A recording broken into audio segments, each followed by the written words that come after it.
everyone. On behalf of the Cambridge Public Schools, my brother's keeper, and the Cambridge Community Foundation, welcome, hello, and thank you for joining us tonight. My name is Geeta Pradhan. It's amazing. My name is Geeta Pradhan. I'm the president of the Cambridge Community Foundation, your community foundation, and we are committed to working in partnership to find solutions to our city's most entrenched problems that ensure that Cambridge is just, equitable, and vibrant. A very special welcome to our school committee members who are here tonight. I don't think we have the student members here, but I do want to acknowledge them because I think it's amazing that they serve. Zihan Jama and Eva Ashraf. And welcome to Chair David Weinstein, Vice Chair Caitlin Dubé, members Elizabeth Hudson, Arjun Jaikumar, Luisa DePaul Santos, and I don't believe Richard Harding is here, and Mayor Sumbul Siddiqui sends her request because there is a city council meeting happening at the same time. And so do many of the city council members who were excited about this and felt that they were sorry that they couldn't join us, but we will be sending them the recordings from this session so they have an understanding of what it takes to help our students meet success. I also want to recognize former Mayor Ken Reeves. I know you're in the crowd somewhere over there. Hello, hello, hello. So, a number of people have asked why the foundation commissioned this report.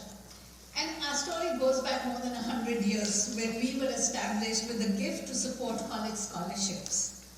Education continues to be at the core of our purpose of ensuring equity and economic mobility for all Cambridge residents.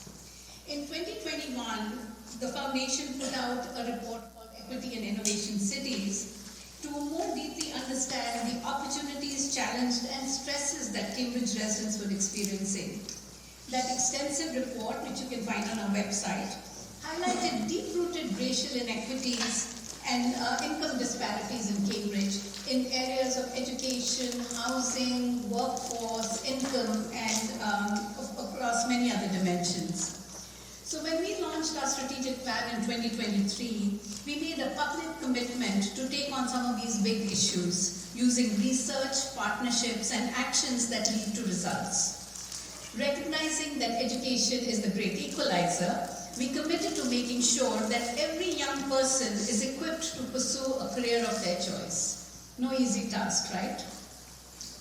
So tonight, in partnership with the Cambridge Public Schools and my brother's keeper, we are thrilled to be releasing the Thrive Equity Audit of Cambridge Public Schools, and to launch what we hope will be a series of collective conversation and civic actions that fulfill that promise of success for all Cambridge students in our public schools. Before we get into the conversation, there are three things that I wanted to emphasize as we embark on this journey. First is that public education is a very complex issue, and this independent third-party report is one piece of that complex puzzle. It is an honest assessment of the observed practices and policies of the CPS Central Office and the 17 individual schools, and this report will need to be taken in context of that situation. Second, the equities that we see today are a function of decades, if not centuries, of disinvestment and discriminatory practices, and will take time to correct. So it's not an easy fix. We're going to have both the patience to make sure that we get it right and the impatience to make sure that we don't lose generations of children. And third, collectively, we need to not just lift up criticisms of, but become part of the solutions. And this is like a personal peeve I think I have, that we are very good at analysis, and as a community, we are very good at analysis. We are very good at finding, that glass half empty. But there's so much good that's happening that we need to look at the glass half full and invest in, strategies that are showing results. We also have to recognize the fact that this is a city that has the extremes of wealth and poverty. So there are extremes of advantage and disadvantage. There are extremes of privilege and adversity. And if you don't take that into account, we will not fix issues of equity. And finally, I think it is really important that we support our educators, our administrators, our school leaders while holding them accountable. So I want to thank, heartfelt thanks to the Cambridge Public Schools, Dave, you, the team, the principals, everyone. First of all, it takes enormous courage to actually be willing to open up to an equity audit, because it's going to bring up all of the practices and things that have not worked well, things that have worked well. So it takes a lot of courage to do that. And I think also I want to thank Superintendent Murphy for the willingness to being open to sharing this at a public event. Beyond this conversation that we are having today, this will be shared broadly because we are going to be photographing and videotaping this conversation. This is a big issue in Cambridge. This should be something that all of us are on top of. All of us are uncomfortable with the fact that some of our children are not doing well. We should not be feeling good about it. Or we should be feeling, I don't know whether I want to say embarrassed, but I definitely want to say this should be something that makes us very uncomfortable, that we are not doing right by some children. And I think when I think about this, I think the timing is really perfect. We have a new school superintendent, a new school committee. The school department is about to launch its next 4-year district plan. We have a leader who is an insider, who understands the guts of this organization, of this system, who has been doing the operations of the system. And, so we have everything good going for us, and it seems to me that the universe conspired to make good happen. So thank you, dear Lord, and thank you to CPS, educators, administrators, and the leadership. I want to also thank Omalara Fatirigan for the work on this audit and for the various meetings, surveys, conversations that you had with parent groups, teachers, administrators, the school system, and many of us even on the outside, that unearthed both the strengths and opportunities to help bridge the opportunity and achievement gap. So, thank you. Thank you to my brother's keeper, Tony Clark, and Ty Belletti, who also serves on our board, for engaging the community, for keeping the community constantly engaged, for pushing us and holding us all accountable. And thank you, of course, to our panelists for bringing your amazing wisdom and your experiences to fuel this conversation. And finally, thank you to our amazing audience who weathered the cold to come out of here tonight. It's a testament of your commitment, and we cannot thank you enough. So for this evening's agenda, you will first hear a presentation from CEO of Thrive and the report's author, Omalara Fatirigan. Omalara earned her doctorate from Harvard and has won several prestigious awards and recognitions for her work on equity, and particularly the use of technology in finding equity solutions. Next, you'll hear from Superintendent David Murphy of the Cambridge Public Schools, who will provide a reflection on the district's perspective on the findings and how this report will be carried forward in the department's work. And then my friend and co-founder of My Brother's Keeper, Tony Clark, will moderate the expert panel. On the panel we have Dr. Paul Revel, Professor of Practice and Educational Policy and Administration at the Harvard Graduate School of Education. He was former Massachusetts Secretary for Education and is a friend and champion of both public education and of Cambridge. We have Ron Dorsey, the president of Eastern Bank Foundation, here today as a private citizen. So don't ask him for money. He will share with us his passion and his observation and his experience as Boston's first chief of education under Mayor Marty Walsh. We also have Principal Heidi Cook of Cambridge's own Baldwin School, Heidi is a Cambridge resident, a CPS parent, and has served in various roles in the education system, so a real insider who understands and gets it at different levels. And finally, we have Anthony DeLucio, an attorney and a passionate civic leader who has served as mayor of Cambridge, chaired the school committee, was chair of the Senate Committee on Higher Education, and most importantly, he is a product of the Cambridge Public Schools and a CRLS graduate.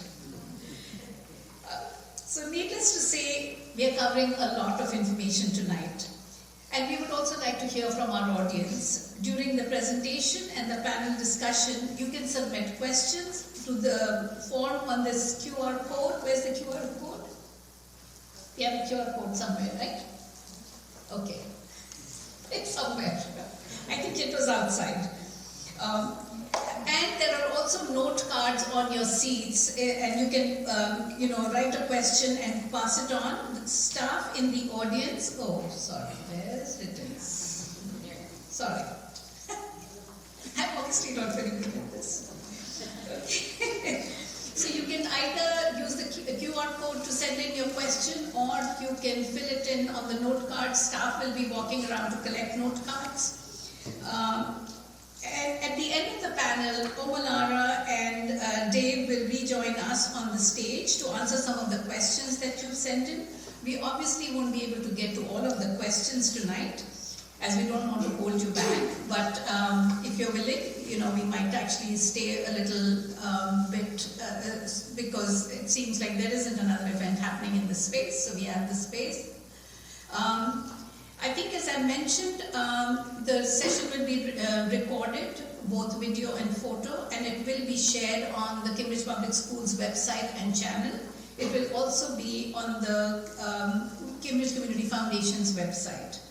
We have interpretation available if anyone needs it, in Amharic, Haitian Creole, and French. So if there's anyone who needs interpretation, please raise your hands. We have interpreters on hand. And with that, I'm going to hand it over to Omalara. Thank you.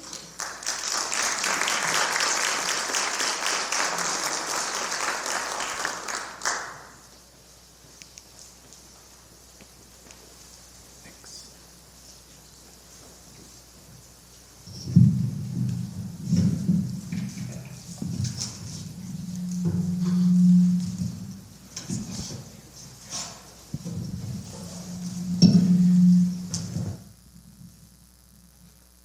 How's that? Can you guys hear me?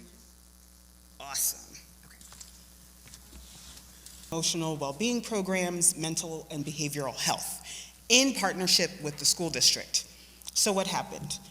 The more we spent, the more rearrests rose. That's backwards, right? That's the opposite of what should be happening. But when we reallocated our investments after doing a deep dive, we looked at everything and we saw that we had to face some somewhat uncomfortable information, that we were investing in programs that researchers had known to be ineffective and sometimes harmful. But when we changed our strategies, changed our investments, we actually saw a 33% decline in chronic absenteeism and a 70% decline in rearrests. This is why I built Thrive. Across the country, there are government agencies, there are school districts and nonprofits who have hearts of gold and missions centered on equity, and yet still, we see young people fall behind, the very young people that we really want to serve. And we believe that the disconnect is just access to information. And that's what brings us to this collaborative project with the Cambridge Public School District and the Cambridge Community Foundation. We know that this is a community that is very equity-minded. We also know it's a community that's very well-funded. Cambridge spends almost double what the typical school district spends per student. So then that begs the question, why are some students still left behind? Why do we not see equitable outcomes? This was the guiding question that led all of our work, and this was our methodology. So over multiple years, the first year of the project, we really centered in on the central office. What are operations like in the central office? What are systems like? and we wanted to understand the extent to which operations and systems were designed to mitigate the achievement gap through optimal budget development. And we took that same lens in the second phase of the project to really explore school by school, what's the investment strategy in each school, and how is it mitigating the achievement and opportunity gaps. So, we're going to dive in very quickly to our phase 1 findings. In phase 1, 4 major themes surfaced related to human capital, shared vision, systems and structures, and investing for impact. And I'll go into each one by one. So when it came to human capital, we saw that there was an imbalance between people and the things that people need to be successful. So we saw a trend of hiring more and more staff at the central office level without adequately investing in those resources that staff needed, whether they were specific data systems or specific curricula, and that seemed to be a limiting factor. When it came to shared vision, we saw that the vision wasn't always shared, but sometimes fractured. Sometimes senior leaders held conflicting beliefs about how to achieve student outcomes. And sometimes those beliefs were in conflict with the district plan. And we all know that if we're rowing a boat, everyone kind of has to be rowing in the same direction. And so that was another limiting factor. Next was incomplete systems and structures. So there was lots of data. The district collects lots and lots of data, but sometimes the data didn't create a clear portrait of what was really going on with students, and sometimes the data that was actually used did not incorporate student and community and family voices.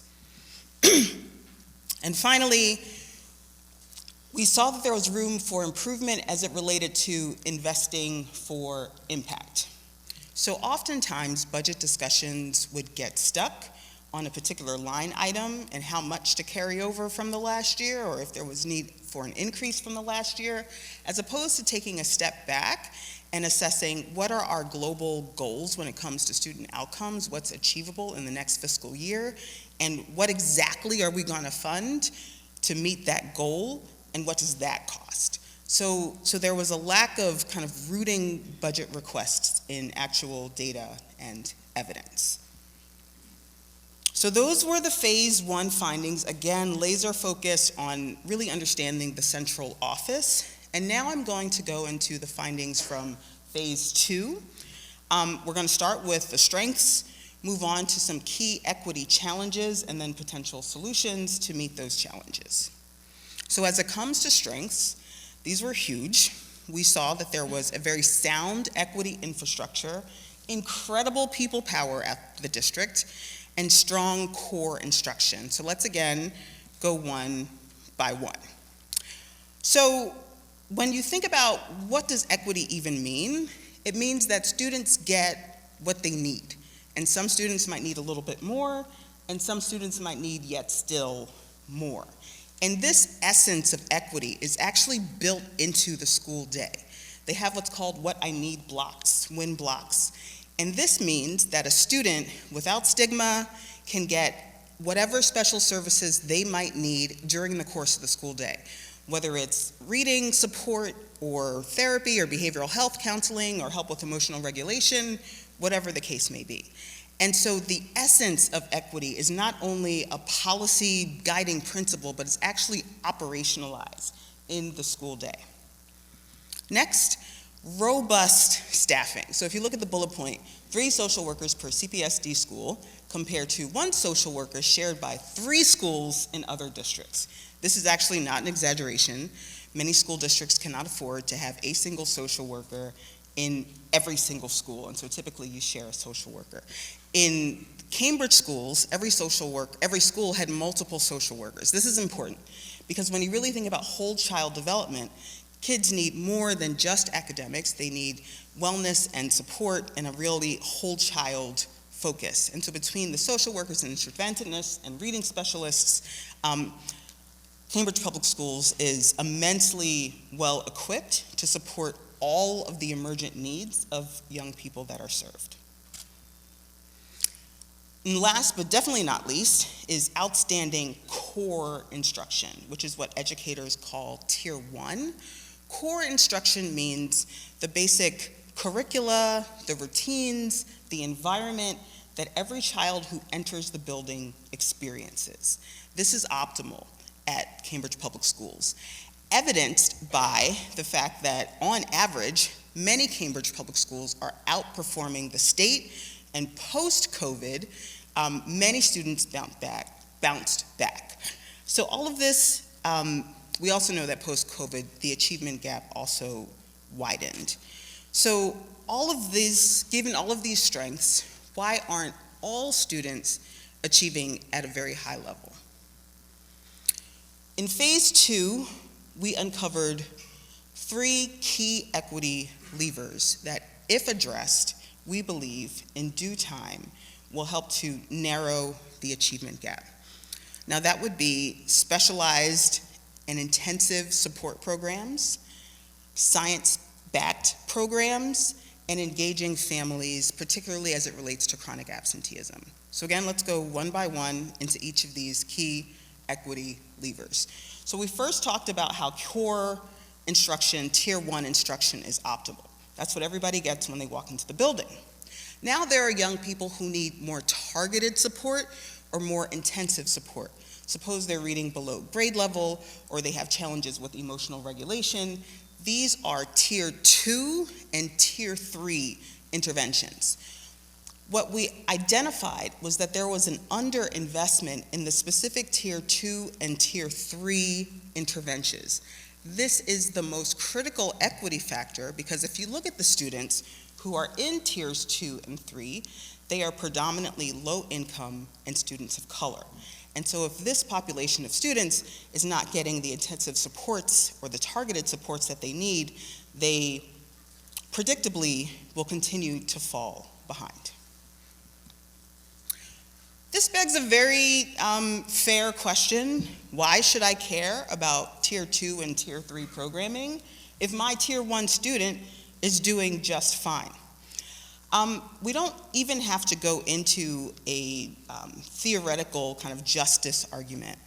If a young person enters the classroom and they are reading 2 grades below grade level, they have emotional dysregulation, and perhaps untreated trauma, they are very likely to cause outbursts in the classroom that cause the educator to stop educating, stop teaching, to then support the young person who is in crisis. And so the absence of sufficient Tier 2 and Tier 3 programs actually impacts the entire building, not just those Tier 2 and Tier 3 students.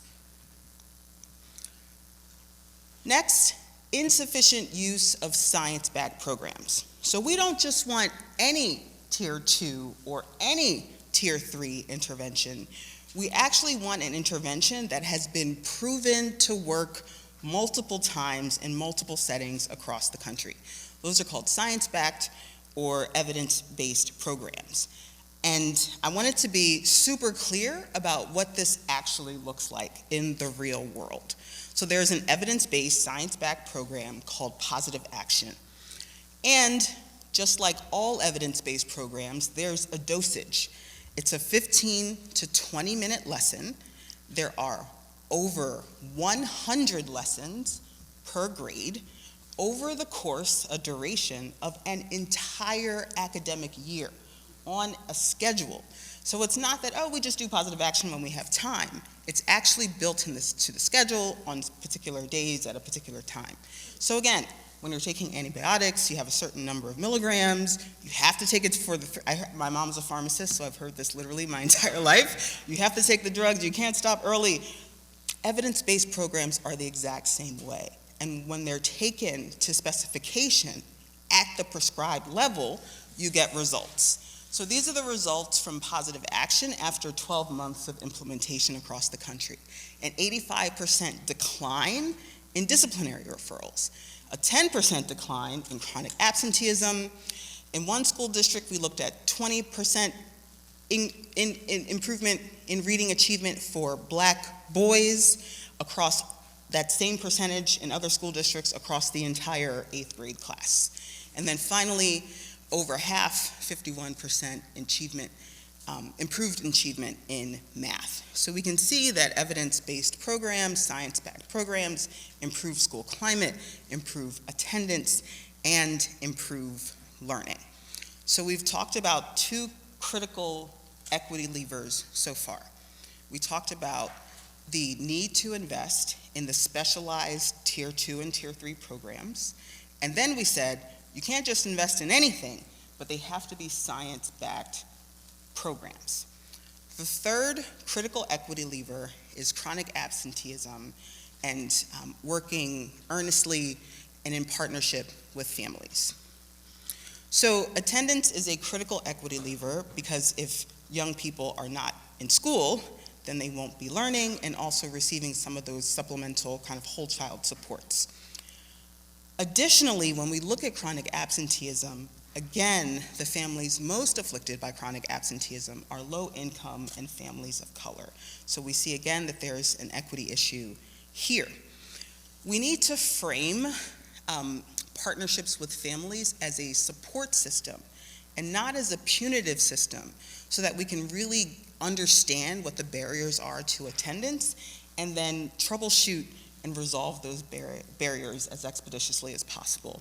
So we've presented two different options to kind of show what family engagement looks like through the lens of evidence-based or science-backed programs. So we have Success Mentors.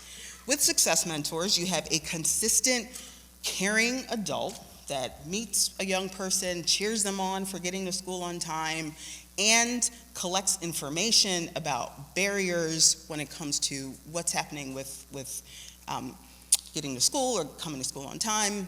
And then we have that caring adult liaise with the parent and also with other support staff at the school, whether it's a social worker or the school psychologist or whatever the case may be. And so then those professionals are able to transition services, route services, wraparound services to the family, services specifically that might be interfering with attendance. This was first piloted in New York City Public Schools, the largest school district in the country, serving about 1 million kids, and they saw 20 to 30% reductions in chronic absenteeism, which translated to 9 whole days of school. It has since this New York City pilot been scaled across the country. Another example of what parent engagement through the lens of evidence-based programs can look like is parent-teacher home visits.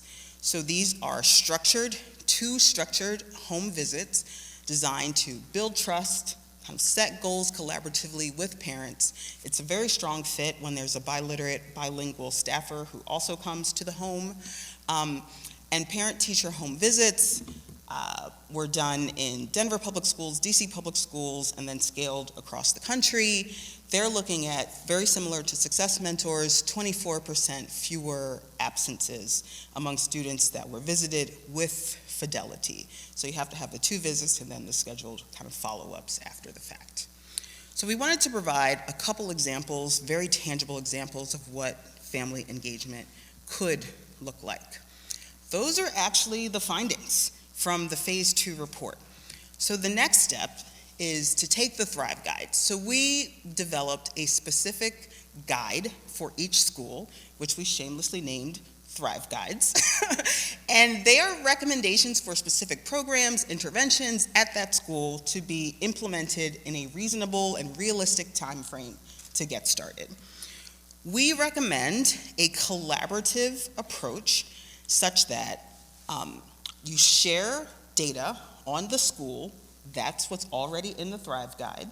You share information about science-backed programs that have worked across the country for the specific challenges that have emerged in that school. That's also in the Thrive Guide.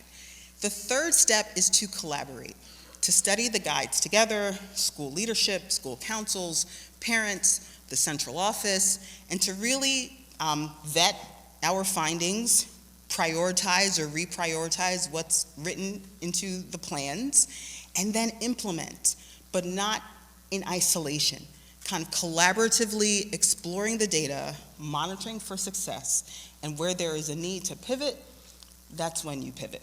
And so this is our recommendation for moving forward, again, in the spirit of community and family engagement. And we believe that with the strong equity values in the district, with the strong financial backing, the new leadership, both in the administrative office and in the school council, that Cambridge Public Schools is well on its way. And we have our contact information in case there is any need for support or questions.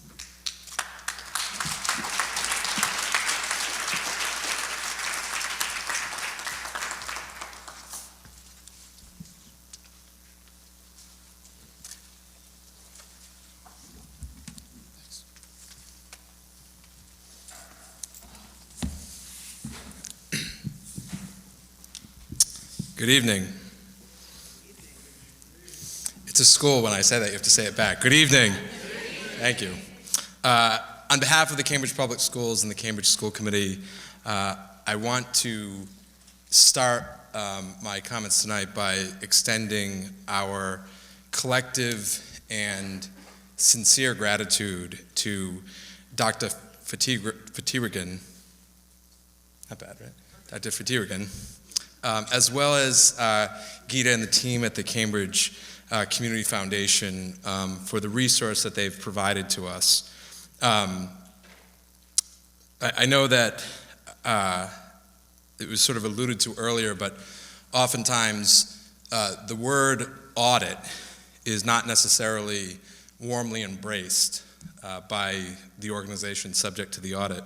But I want to say with sincerity that my team and I really do see this report, tonight's event, and the dialogue and the discourse that I know will follow as really an invaluable opportunity that we have for reflection and for the opportunity to grow and to improve. I know that my comments are going to be followed by a group of panelists who are smarter and more credentialed and probably more interesting, frankly, than me, so I'm going to keep my comments brief. But I did want to just say that having the opportunity over the last several weeks to review the drafts of the report and the executive summary prepared by the foundation, what struck me was that there's an enormous amount of information in the report, but what the report represents is the valuable information that is available within our community and community members who contributed to the report. Information about what our educators are experiencing as educational professionals, information about how our community is perceiving its public school system, information about the impact, or at times the lack of impact, we are having on students. And as I said, I am grateful to Thrive and to the Cambridge Community Foundation for all of the work that this represents and the way in which this report has given us the opportunity to come together with a community dialogue about what we need from our schools. The analysis that's been shared with us this evening will help advance the work that our team is doing to ensure the Cambridge Public Schools is positioned to fulfill the vision of a public school system in which all students, regardless of background or need, have the chance to pursue a post-secondary life that is defined by opportunity, fulfillment, and happiness. School systems are not necessarily institutionally adept at introspection. Sometimes it feels as though a school year is just 180 distinct rounds of a game of Survivor, where the goal is to just get 7,000 children to school and back safely. Ideally, we get them there on time, feed them, provide some space to make a few new friends, and if we are lucky, teach them a few new skills that they can store away with the prospect, remote as it might seem, of real-world applicability. But mere survival is not adequate to prepare children for their post-secondary lives. As an organization, we're fortunate to have not just this analysis at our disposal, but for the relationships we enjoy with entities like the Cambridge Community Foundation and My Brother's Keeper, and many others throughout the Cambridge community, who care deeply about the children and young adults growing up in this city, and as a result, care deeply about our performance as a school system. And through this report, we will have the opportunity to assess the progress we have made in the years since the project was first commissioned, and the areas in which we must focus our efforts with greater urgency.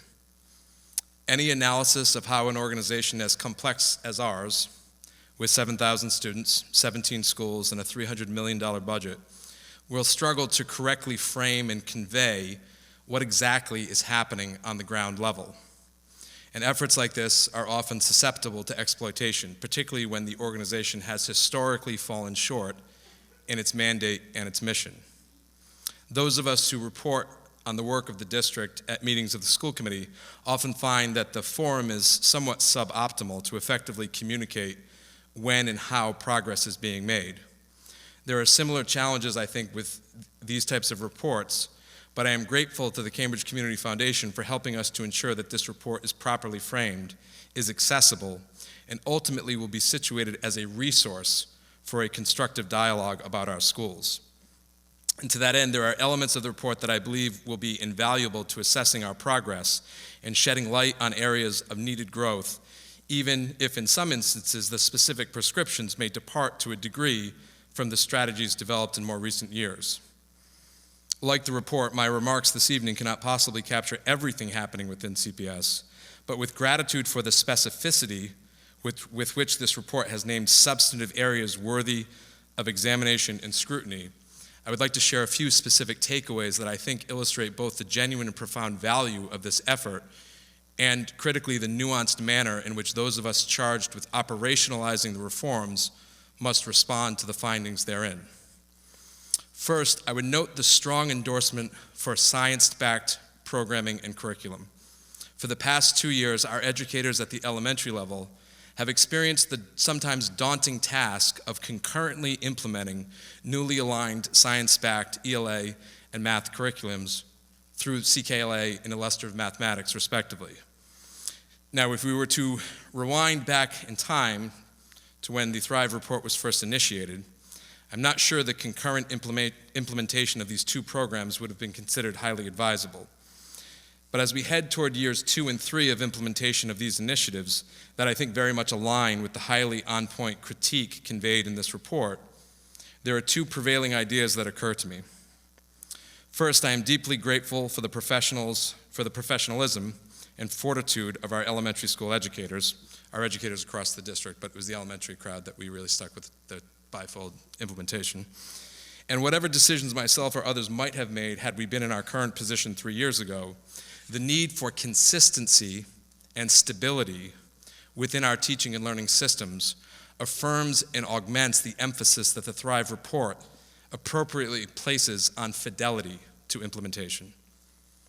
In time, these systems will allow both for the equilibrium and flexibility necessary to make educators' roles more sustainable, and I believe the space needed to integrate other content areas, particularly science and social studies, more effectively.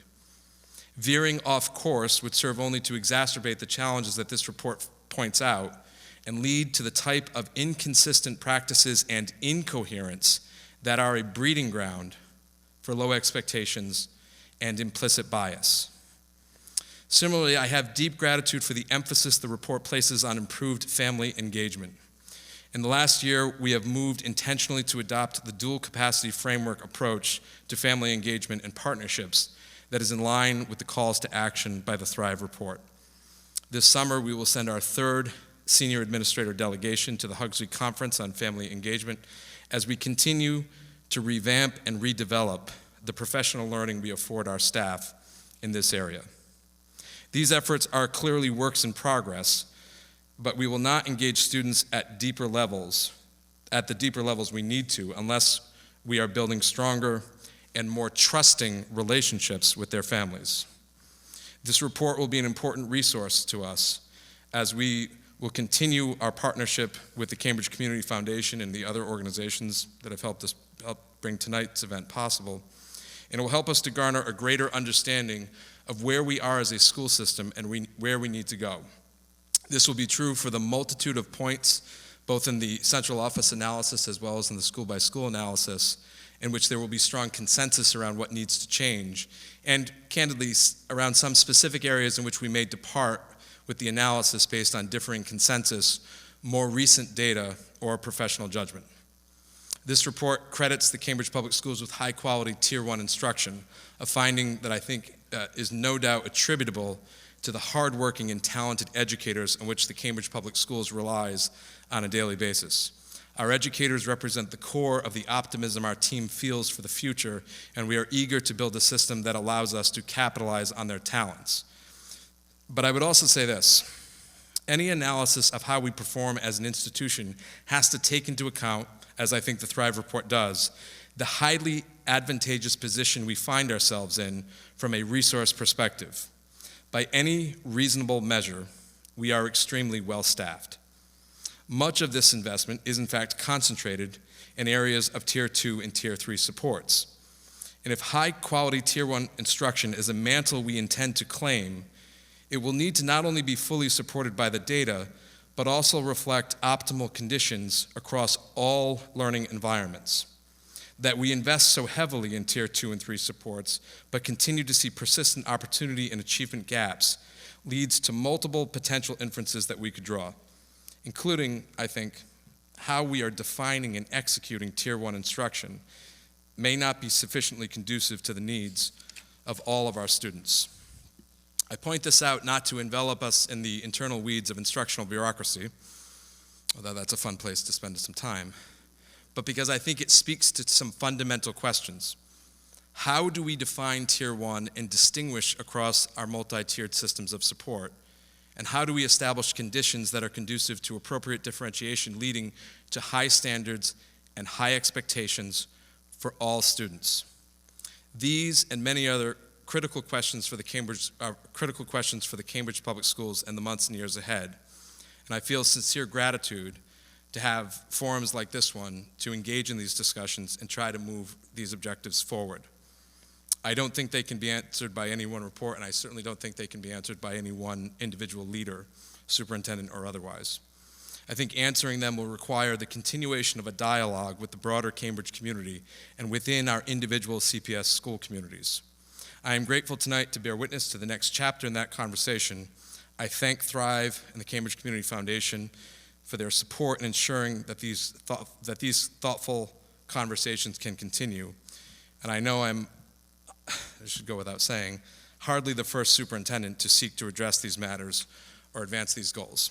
But I look forward to collaborating with educators, caregivers, and students who, like me, feel a sense of gratitude and pride in the opportunity we have to contribute to the continuous improvement of our school system. Thank you.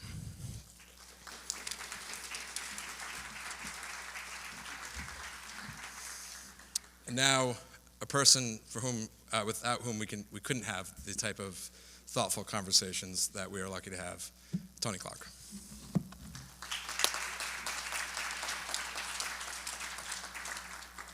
Thank you. Good evening to everybody. I think before I start, I think I saw Fred Fantini earlier.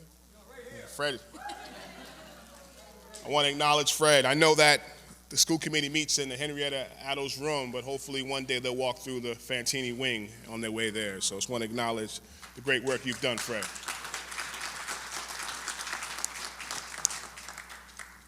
I want to bring our panelists to the stage.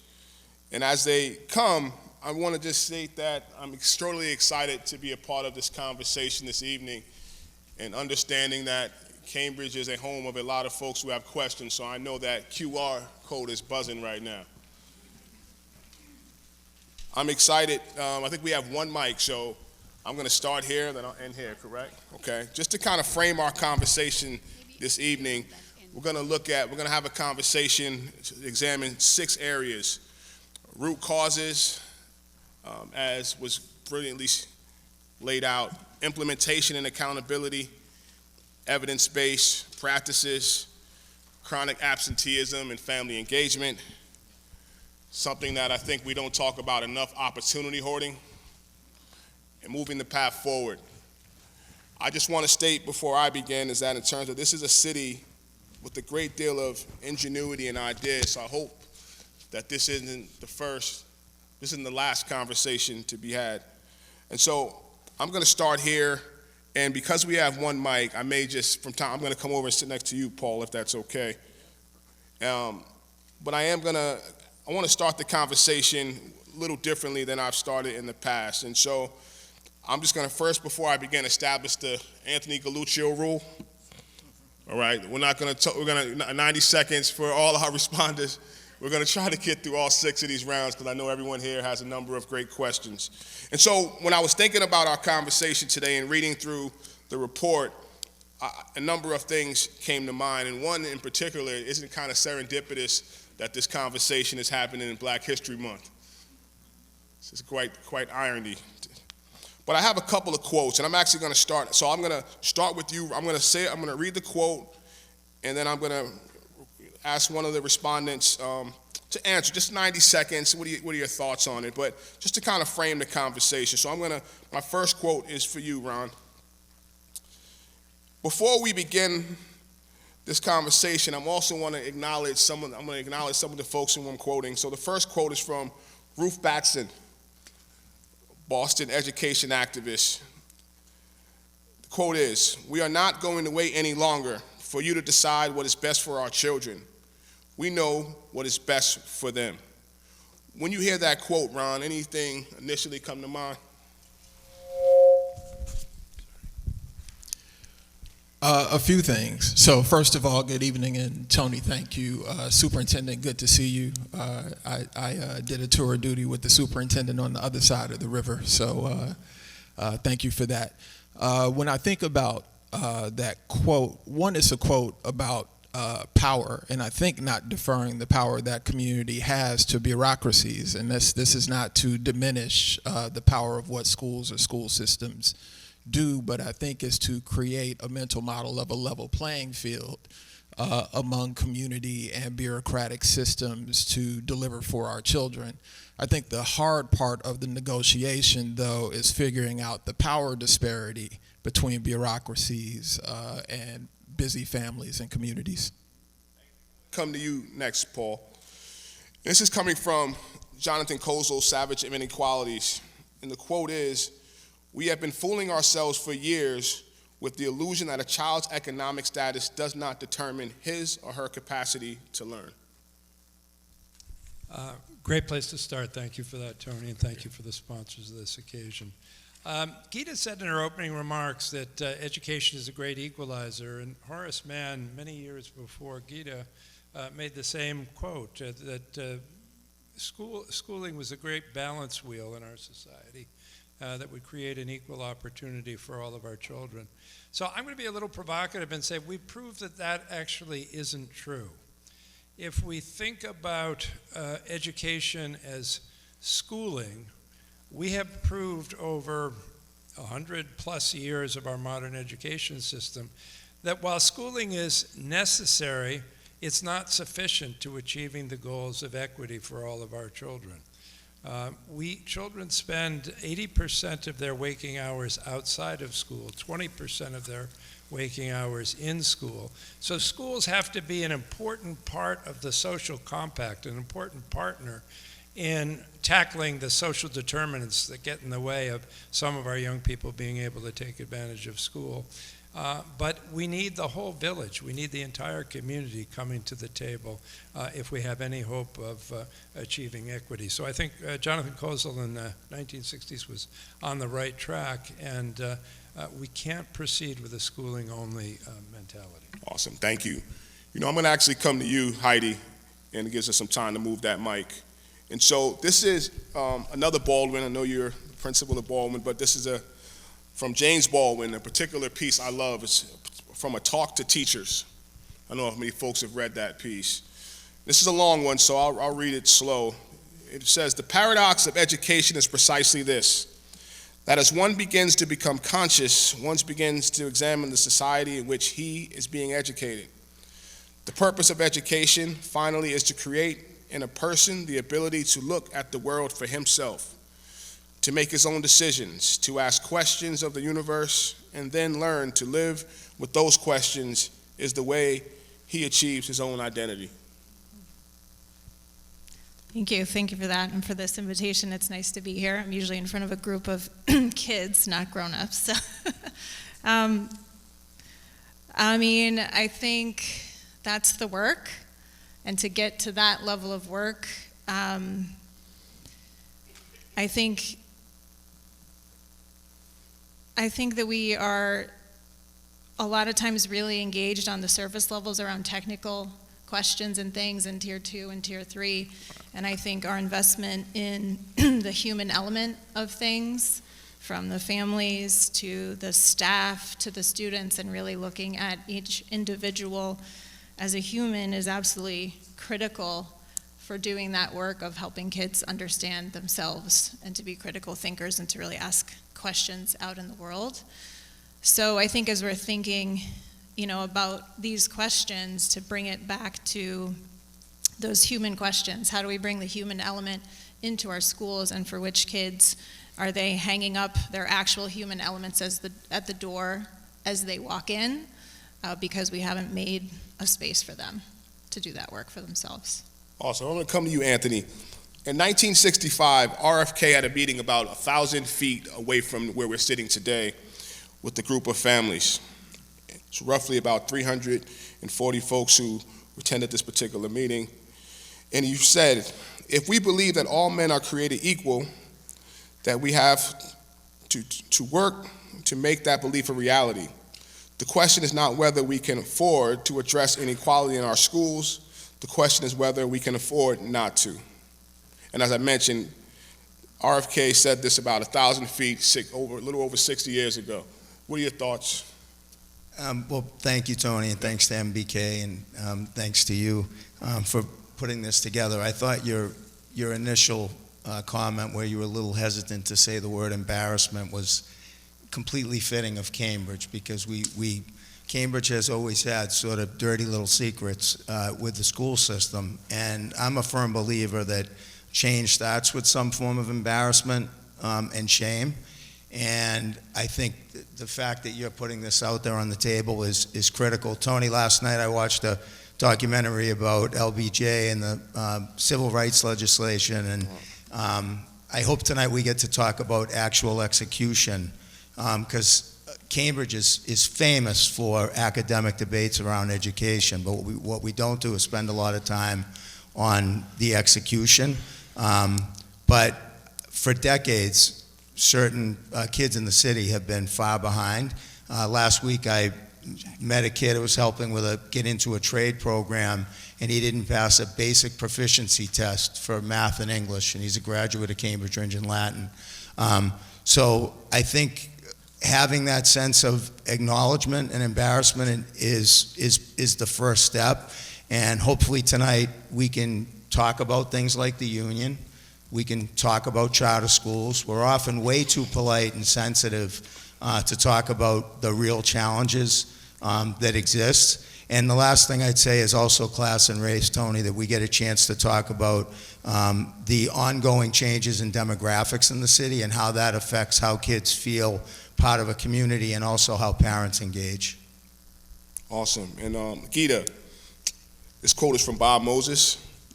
In today's world, economic access and full citizenship depend crucially on math and science literacy. Your thoughts? I couldn't agree more. It was devastating to look at the outcomes of Cambridge, across all income groups in Cambridge, and to see that there was one particular group, African Americans and blacks, followed by Hispanics, who were consistently doing poorly across every dimension. And I think that, when you put that together with the fact that these inequities start very early in life, and then they follow you through from 3rd grade to 5th grade to 8th grade to 10th grade into life, I think that really speaks to the fact that we don't have enough, we are not providing our children with the right kind of information and supports that they need to be able to be successful in life. And ultimately, a big measure of our success becomes how well we can live our lives, how well we can afford to meet our needs, and how we are supporting not just ourselves, but our children and their children. So these issues become multi-generational. So, having that kind of basic education, and I think to the point that you just made, Anthony, that a student coming out of the Cambridge Public Schools could not be placed in a union job, and a wonderful opportunity because that student could not read and write. That is not just a failure of the schools, that's a failure of our community as a whole. I want to pivot a little bit because we have one mic, so I'm actually going to move some things around. So I want to start with Paul, and I'm going to start with Paul, and then we're going to go to Ron, and then we'll move this way, and then we'll come back. And looking at I'm so excited to have you here, Paul, for a number of reasons, your breadth of knowledge. One of the things in which the report not only references, it mentions that Cambridge has tried countless interventions since the 60s. We've had Montessori, open classrooms, extended days, alternative schools, and the like. Why do well-intentioned, well-resourced districts like Cambridge continue to struggle? Well, I think that's the question of the evening, really, Tony. When you look at the high level of spending and the averages, so Cambridge Public Schools are obviously doing well for some students, but not doing well for all students, and consistently failing with some groups of students. And so, there are a number of things. I think in the era of education reform here, one of the things that we found was we asked for a higher standard of performance of all the schools across Massachusetts, but we didn't create enough of an opportunity for teachers to learn the skills, knowledge, and disposition that it took to achieve those higher standards. So that's one recommendation that I'd have in terms of concrete things that need to be done. If you're going to introduce a whole slew of programs, and there are a lot of programs mentioned in this report, many of them evidence-based, but even if they're evidence-based, if you don't give teachers and other staff and personnel charged with implementing them the time to fully embrace what it means to do this at high fidelity, then you've got a problem. But the second thing I'll say, and probably this is the most important thing that's on my mind as I read the report, which is this chronic absenteeism figure. So we look in the report, we see a 34% chronic absenteeism factor. That means more than a third of the students in the system are not present in a sufficiently regular way to benefit fully from whatever's going on in the Cambridge Public Schools. Way higher than the state average, which is about 18 or 19%. And as Gita said, or Omalara said in the introduction, disproportionately populated by the very students who were most concerned about serving. So it's a common sense proposition. If they're not here, we're not going to make progress with them. And so the question is, what does it take to get them here? And again, going back to my opening remarks, is that exclusively a school problem, or are there a whole range of problems that become impediments that get in the way of young people coming to school in the first place and providing their best motivated effort when they get here? And this, I think, points to what we sometimes call the social determinants of health, but they're the social determinants of education success, and mitigating things like problems with respect to housing, problems with respect to nutrition, health care of various kinds, mental health, dental, optical, general health. So all these kinds of social determinants that get in the way of young people taking advantage. You can optimize a school all you want, but if they're not here. So I think figuring out, and I've got some ideas, we can talk about it later, but figuring out how to address the chronic absenteeism problem is just right, and I'm so glad the report mentioned it. I'm glad we're going to talk about that later. You mentioned in terms of figuring out, and you mentioned the word resource, which is interesting, Ron, being the first of your kind in the city of Boston, and as we saw, not just then, but we're also seeing now, kind of, I don't want to say a callback from school autonomy and the autonomies that folks had in terms of, so when you think about what are some challenges that come with autonomy? How does that persist, not only in terms of where we look at numbers, but what are some of the struggles that come with autonomy, and how do we kind of begin to address that with honesty and candor?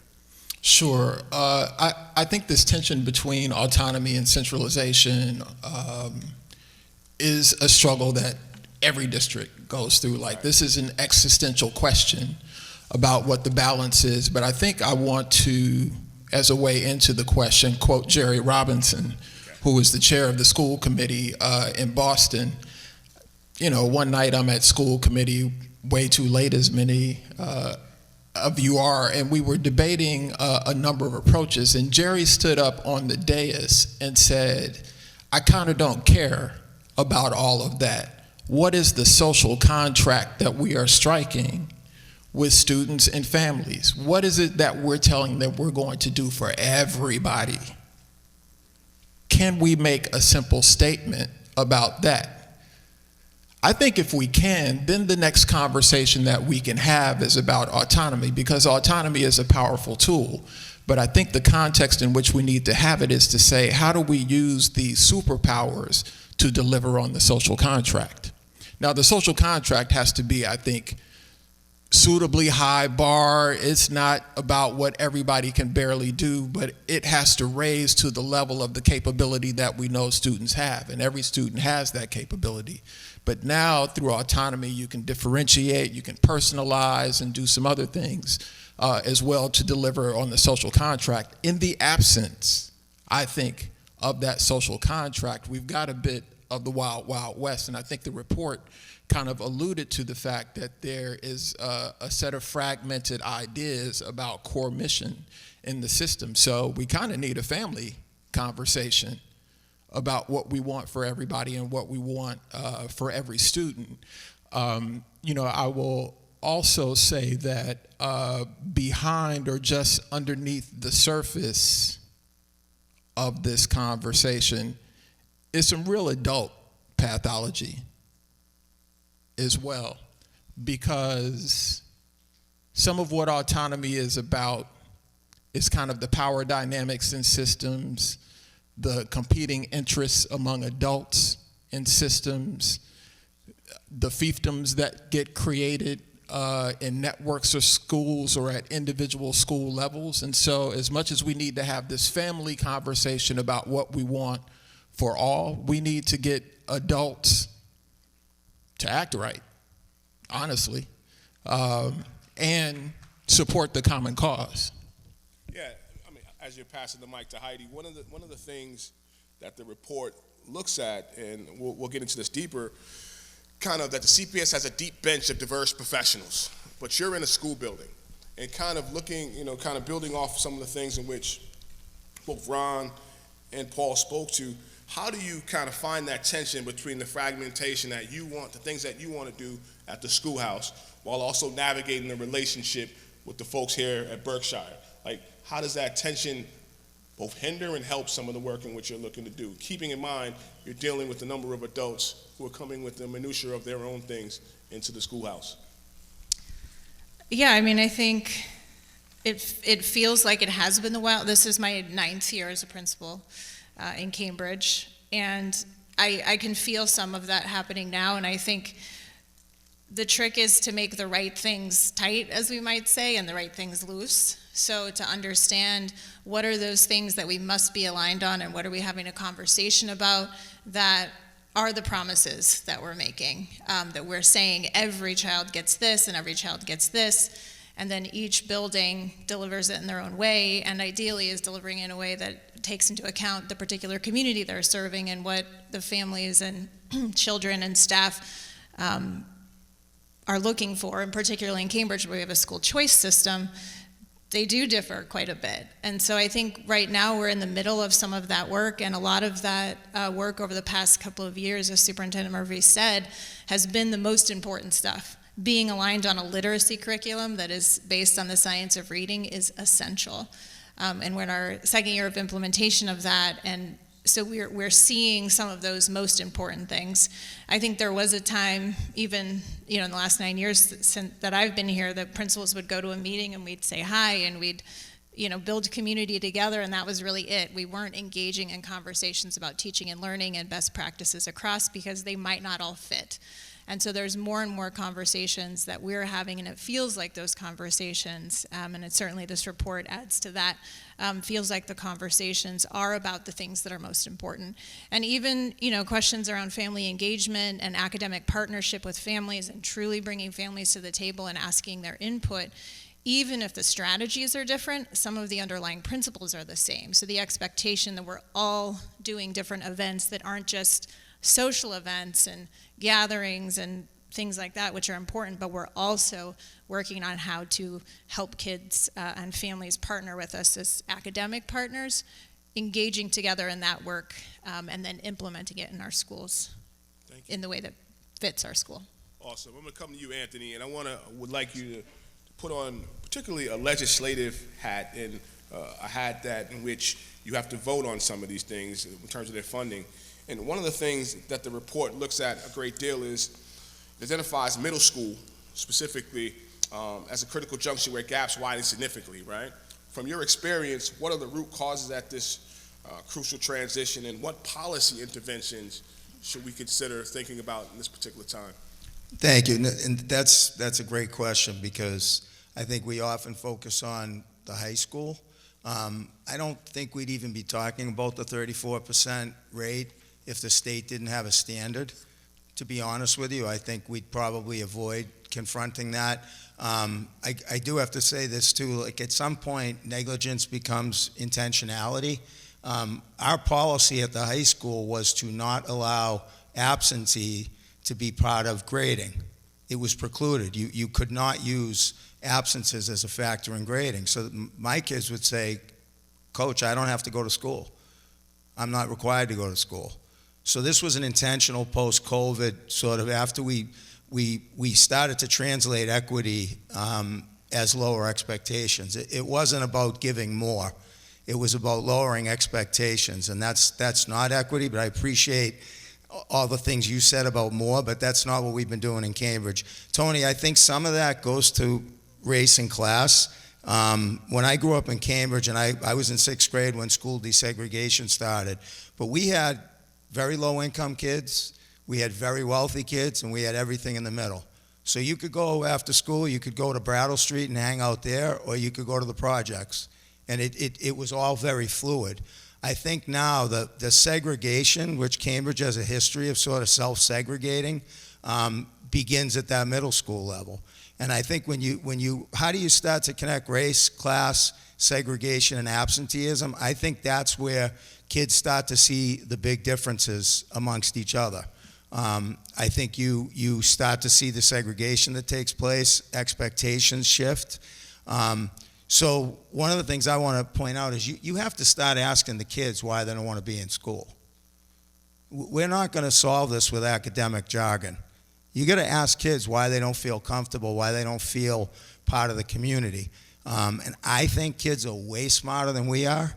And I think if you're a kid who knows they're at a big disadvantage, and in Cambridge it's not a little disadvantage now, it's a $6 million home and public housing, you start to realize there's real differences. And then who sits together and who hangs out together and who's in travel sports and who's not. And you start to decide, like, this isn't the track for me. And with all due respect to middle schools, we had more middle school extracurricular activities when there weren't middle schools than they are now. We had 4 or 5 sports, we had plays, we had music, we had clubs, we had carpentry, we had culinary. So we've built these iconic buildings, but we do less to bring kids together in community in middle schools than we did when I was there. And every single kid has to have a reason to want to go to school. I don't care what it is. But there has to be a myriad of reasons, and then when you get there, you have to feel part of a bigger whole, part of a team. And I think, Dave, you've talked about culture, sort of that sense of school spirit, which is super corny. Like Cambridge, we try to be very anti sort of institution and anti sort of Midwest mainstream, but like everybody likes to feel part of something. And I think we've really lost that sense of spirit. I grew up, you go to basketball games at Cambridge, Ringe, and Latin, we had some of the toughest racial, and economic divisions in history. But we went up to watch Pat Ewing play basketball, man, and we were one city. And I feel like, Anthony Colosimo got killed at the high school, and we were all afraid to go to the high school. And then we saw what was going on with Cambridge, Ringe, and Latin basketball, and all you wanted to do was go to Ringe and be part of, like, what was the greatest thing going in the world. So that sense of culture and spirit and being proud of something has to be acknowledged. But I think we have even bigger challenges because of the sharp demographic divides in the city, and kids see it, kids get it. You know, one of the things that you mentioned as Omalara was speaking and I was perusing through the report, something that struck me, Gita, came to me, and I thought about the 2021 Equity and Innovation Cities Report. And in that report, it found that, I believe, 80% of Cambridge adults hold a bachelor's degree here, but just over a third of black residents do, right? So how do we reconcile with those historical roots of Cambridge economic and educational disparities and use that as a marker to have a conversation about this audit? I think it's one of the things that I said in my opening remarks was about this balance of, privilege versus adversity. And I think that's something that is really, and the issue of race and class. I think those are things that Cambridge has to grapple with, because unless we do that, I think everything that Anthony just said is what is playing out.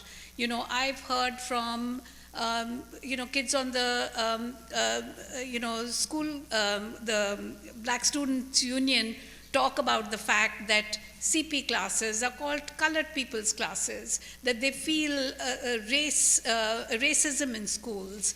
No child should have to go through that. So I think fundamentally, Cambridge is a highly, highly unequal community with families earning under 13,000 on average per household to in the millions per household. We've lost our middle. We don't have that thing in the middle that binds us. Our middle class has left. People who grow up in Cambridge can't afford to continue to live here. So you have these continued issues of inequities that get exacerbated in schools, they get exacerbated in many different places. And in fact, in response to that, we actually launched a summer program called WINS, which is a sports program, to bring kids together to be able to celebrate and have that even playing ground. So, these issues of inequities that we are seeing in the final outcomes actually are things that we have to grapple with. In fact, we have taken on, in addition to looking at economic inequities in Cambridge, the issue of the breakdown of the social fabric and the importance of building this social, cohesion across the community, a sense of belonging, a sense of connection, and there are some wonderful things happening. Like we have a group of parents who started a scholarship program called the Falcon Pride Scholarship. And some of you may have even contributed to that. And it is parents who are seeing their children's friends who are unable to do the things that their children can do. That idea of sharing privilege, of being able to give up a little bit so that you can have a more equal community and more equal opportunity, I think is one part of the responsibility of the broader community. It's what we lift up through research, but it is what residents, what businesses, what companies, what even the municipal government has to think about. How are we looking at the issue of nutrition? I think as Paul pointed out, the social determinants of education. How are we looking to make sure that children have enough to eat in their homes? How do we make sure that people have a roof over their heads? We are talking about public housing and $6 million and $20 million homes, but we are not talking about the fact that there are many kids who are on the edge of homelessness. How can you learn when you come from those circumstances? And it's something that we all have to sort of lift up in terms of the equities. Do you want to follow up? Follow up with that.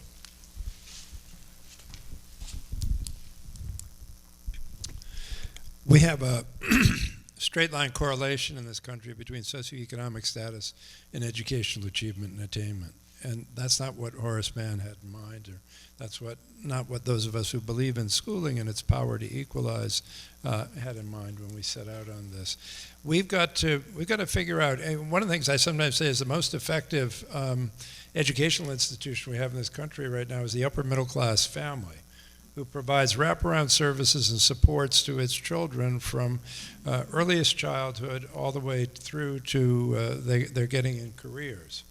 And what those families do isn't rocket science. It's just taking care of all the needs, meeting each child where they are and giving them what they need, looking at their success and flourishing both inside of school and outside of school, drawing an important distinction which we sometimes don't get to in our conversations on theoretical or rhetorical basis, the difference between equity and equality.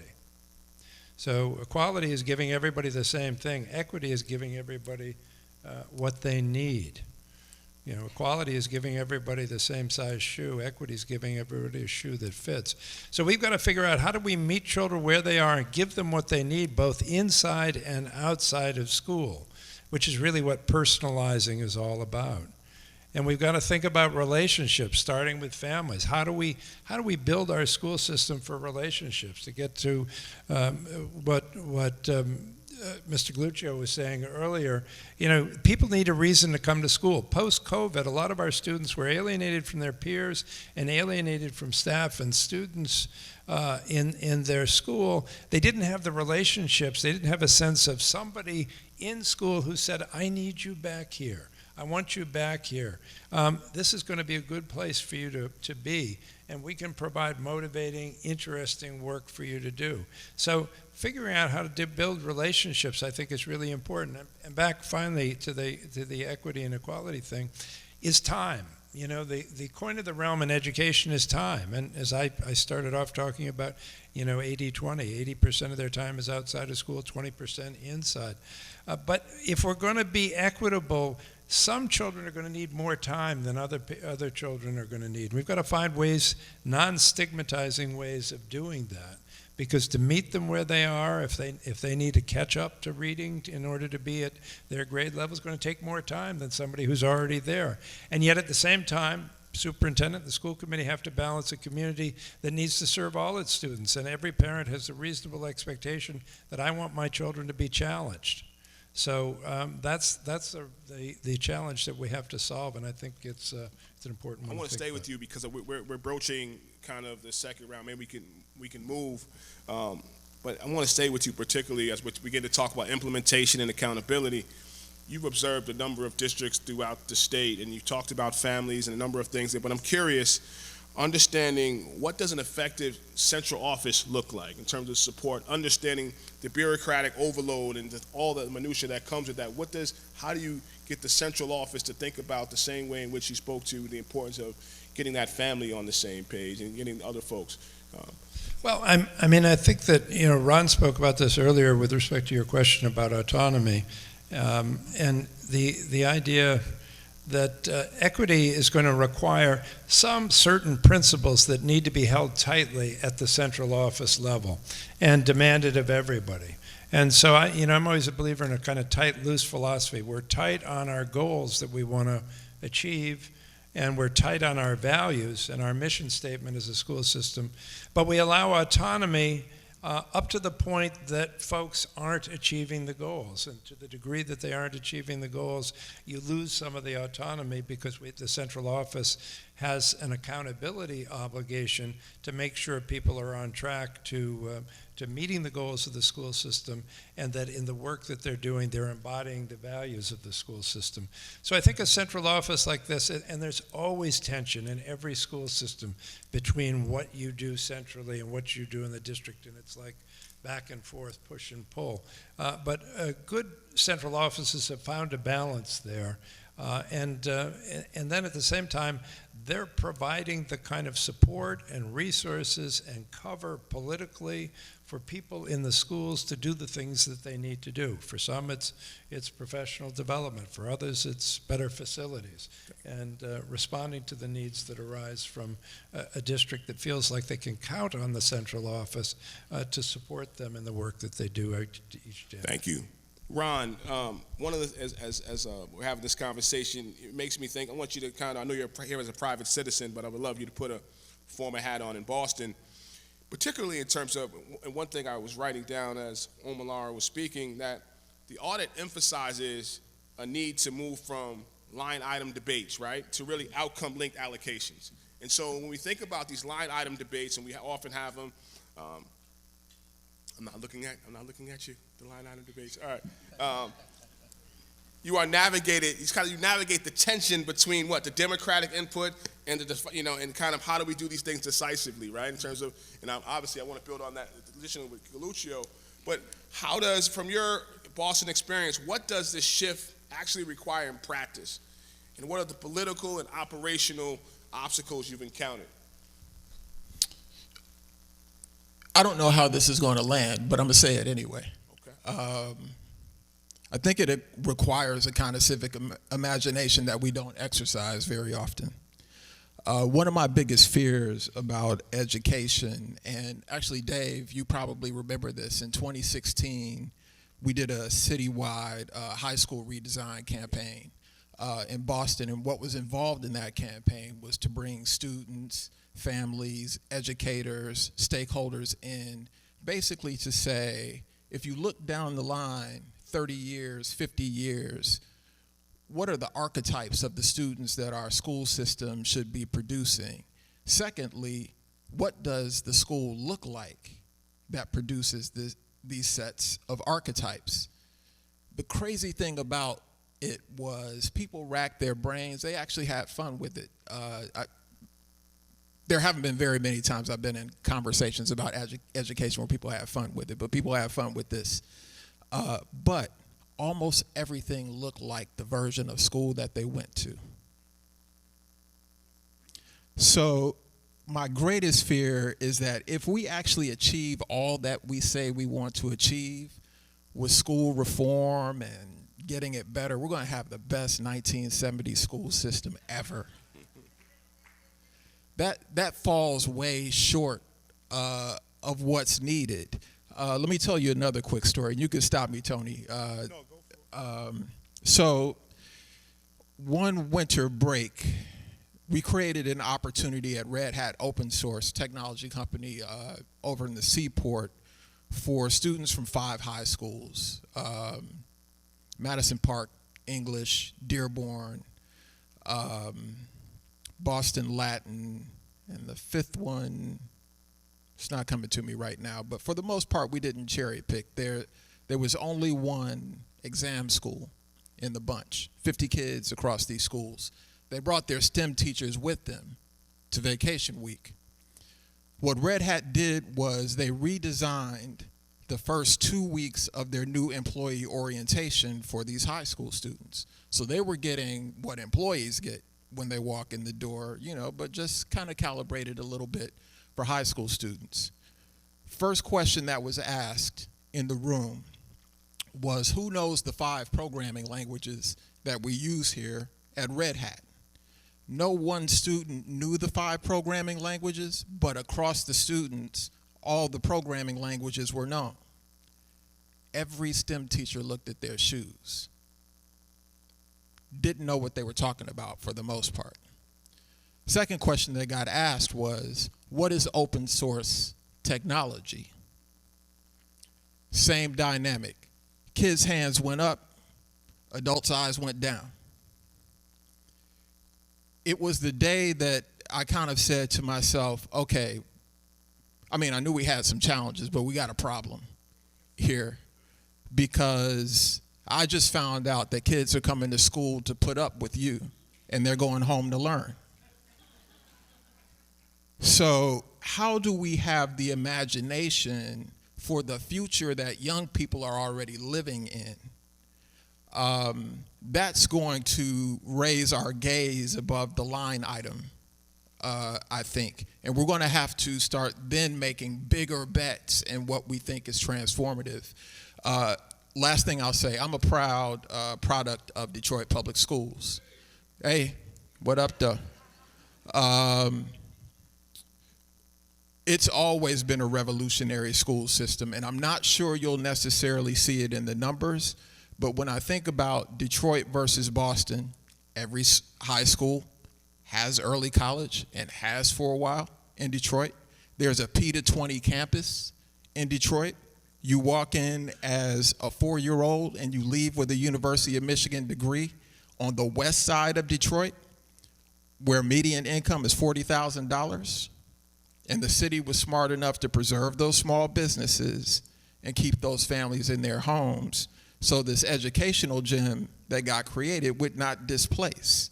We have to have that kind of imagination. And for all the brilliance I've experienced in the Northeast, I've not experienced anything quite that revolutionary yet. You made me think about a lot of things. So Heidi, I want to bring you in. And one of the things that the audit mentions is that there appears, and correct me if I'm wrong with this particular, kind of a disconnect with principals, particularly in terms of like how we, as particularly relates to data, and specifically to dashboards. And so how do you kind of reconcile with the fact that others may be asking you to do things that in terms of you are still trying to figure out if it makes sense in your particular school building? And having those conversations honest and with candor, but understanding that there may be a barrier at the decision-making level and how that compromises the work in which you're looking to do in your schoolhouse. I mean, I think this is something where we as principals can sometimes really get wrapped up in the ownership of our school communities and in the amount of time and energy we invest as school leaders and as teachers into the work that we're doing. And so I think sometimes because we take such ownership, and a lot of times the best teachers go on to be the principals, and we take ownership and feel like it's very, very personal. And I think what happens when we do that, instead of opening up the numbers and comparing across schools, is that we can't tell the whole story. And I think in Cambridge, we are just barely on the edge of being able to tell the full story, or more of the story. And I think one of the most exciting things to me about this report is the way that it will open up some of those things. And I think the message can't be that, oh, look at this school or this school, because Baldwin has a completely different demographic than King Open, a completely different demographic than every other school in Cambridge. We're just completely different in terms of the students we serve, the specialized programs that we have, the students who get priority because they live in the neighborhood and so have priority over school choice. And so because of that, we just need to have conversations with each other about, sometimes, I see Principal Williams back there, Principal Williams and I will have conversations about what our strategies are, and some will work in his building in a different way than they will in mine. But I think the goal of these conversations has to be that we all own them as a city and as a community, and that we're helping each other sort of figure out what's working and what's not. And then we stop talking about it as our own data and our own thing, and sort of feel like shame about it. And I appreciate what you said earlier about sort of embarrassment and shame sort of push things forward. But I do think in this case, we really have to just look at what are the sort of root causes and go backwards and think, like, what is it that led us to be in this place? And so I think we're making great progress in terms of opening up those things and having more conversations. But I think we have a lot of data actually that we're using, and I think we're getting better and better about using that data at a school level. It's also a skill. When I started as a principal, I did not understand how to take a bunch of data and turn it into something that was an action item at all, as much as I wanted to.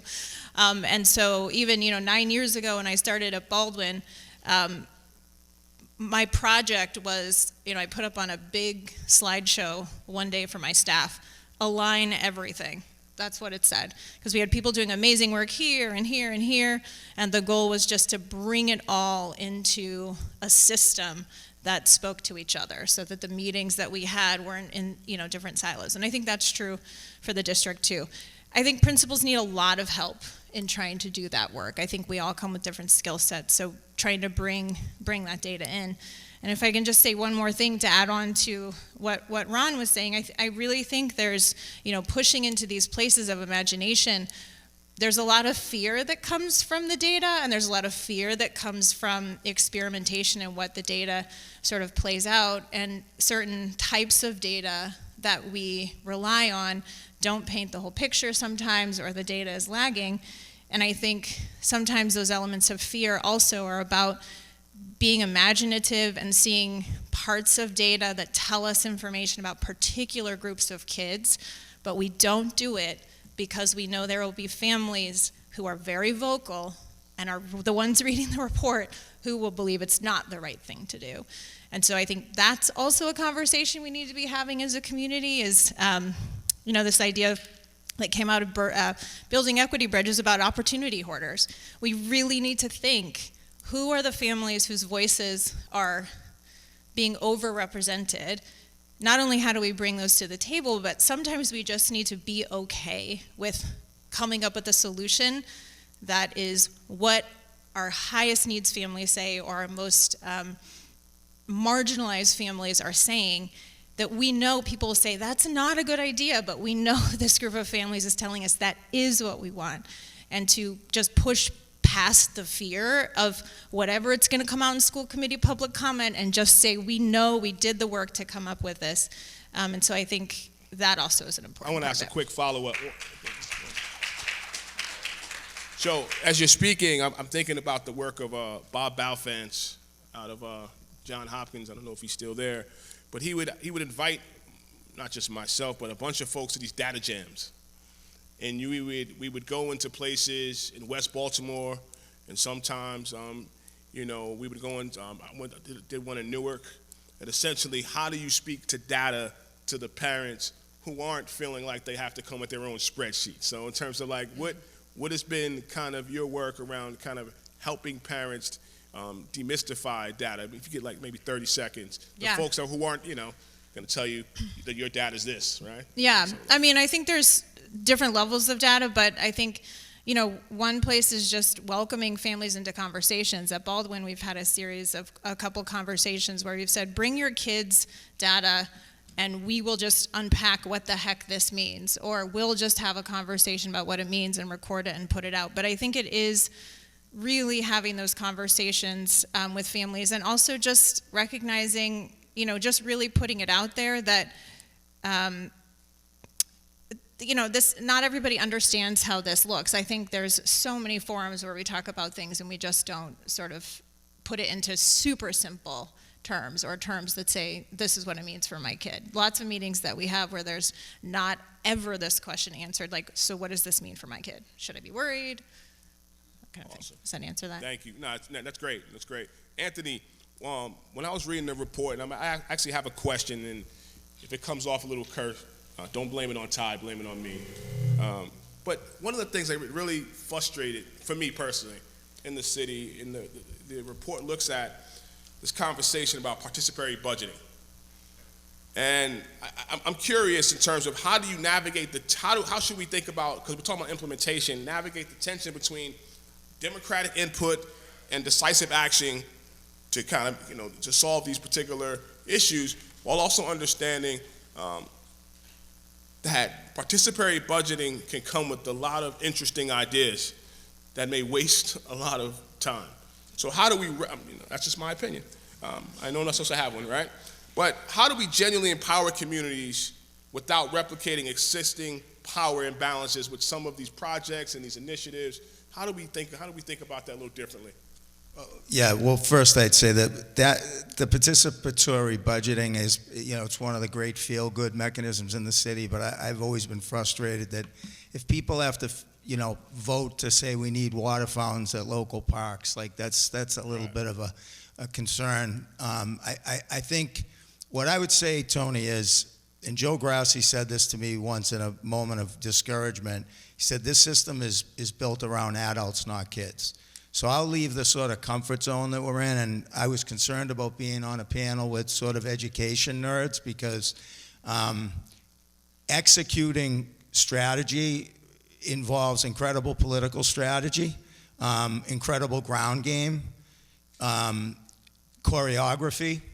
I always say, like, no great leader ever had a good idea, because if the leader has the idea, you're not going to be able to execute that, because if you don't have the folks on the ground willing to go with it. So, and I've made that mistake in government where I thought the Harvard-Cambridge Summer Academy was the greatest idea. Well, I should have let that come from staff, or the biotech lab at Biogen. It was a great idea. I should have let it come from staff. So the two groups of people that control a lot of what gets decided in Cambridge Public Schools are the union, and very active parents who happen to usually be wealthier white parents. If you want to survive in the school system in Cambridge, you check those two boxes. Now, nobody here has talked about those two things because it's awkward to have that direct conversation. But guess who gets left out of that conversation? If you're talking about doing more for kids that are behind, that means doing more. It means maybe knocking on a door on a Saturday. Maybe it means stopping immediately, like I would as a coach if a kid disappears. Red flag, we gotta move on this. Not in accordance with a teacher's contract. And let's be honest, when you start sharing resources, Ron, you talked about this on the call, ultimately compromises have to take place with resources, and that scares folks. The class issue plays into this, Tony, because when I was growing up, you would have families that had 3, 4, 5 kids that had gone through the Cambridge Public Schools, often over different generations. So there was a perspective. You know, there was the Janet Roses and the Joe Petner generation up at the Haggerty. Now you have 1 or 2 kids, like that is the most important experience for your kids. And there's not a sense of sort of long-term involvement with the school system. And I think that changes the way folks are willing to compromise. So when, and I'll just quickly, tech education is the greatest example of a program that falls victim to race and class. It's not neglect, it's intentional. You know, when I was mayor, we rebuilt the tech program, and after I left, where the school committee meets and where the parent family resource center is, that was tech space that was taken from the tech program. Why do you think that happened? It was the path of least resistance. It was the population that had the least political power to fight for that. So if we're gonna move, we have to engage at a grassroots level. You know, my sister's out there. There's folks in every school that go the extra mile. I'm not sure they're not resented for it. I think those folks have to be tapped into. The execution has to happen at the ground level, but that acknowledgement. I mean, have anyone in this room read a teacher's contract? There isn't anything we're talking about tonight doing that isn't controlled by that contract. Whether it's staying 15 minutes after school, whether it's having a mentor come in, a success mentor. I used to do interventions all the time as a coach. I would get eye rolls, resentment, teachers wouldn't show up at the meeting, or they would do them during school, so teacher has to either be in class or not. Every one of these details has to be, Dave knows how I feel, has to be strategized and built from the ground, from the grassroots up, or you're gonna fall victim to such, not just race and class, but sort of those power groups are gonna feel very threatened, and it's just gonna fall by the wayside. You mentioned power groups. I wanna bring you in, Gita, just really briefly in terms of, obviously, CCF has done the yeoman's job with this report, right? But this is the work in which you're doing in conjunction with the district. Yeah. And so how do you, understanding some of the things that are highlighted in the report, from the 44% of black students achieve benchmark for MCAS versus compared to their Asian and white counterparts at 80%, but how does CCF plan to support implementation and drive of this particular work so that it's not just a one-off and one of many things that happen here? And then I want to give us a quick answer. Sure. Not quick, but then I want to come back to Paul. I will, but I actually wanted to make a point about the distinction between participatory budgeting and budgeting that is managed by the system. I think there's a place for both. You know, there is a good place for, the level of parent engagement in the school-specific budgets.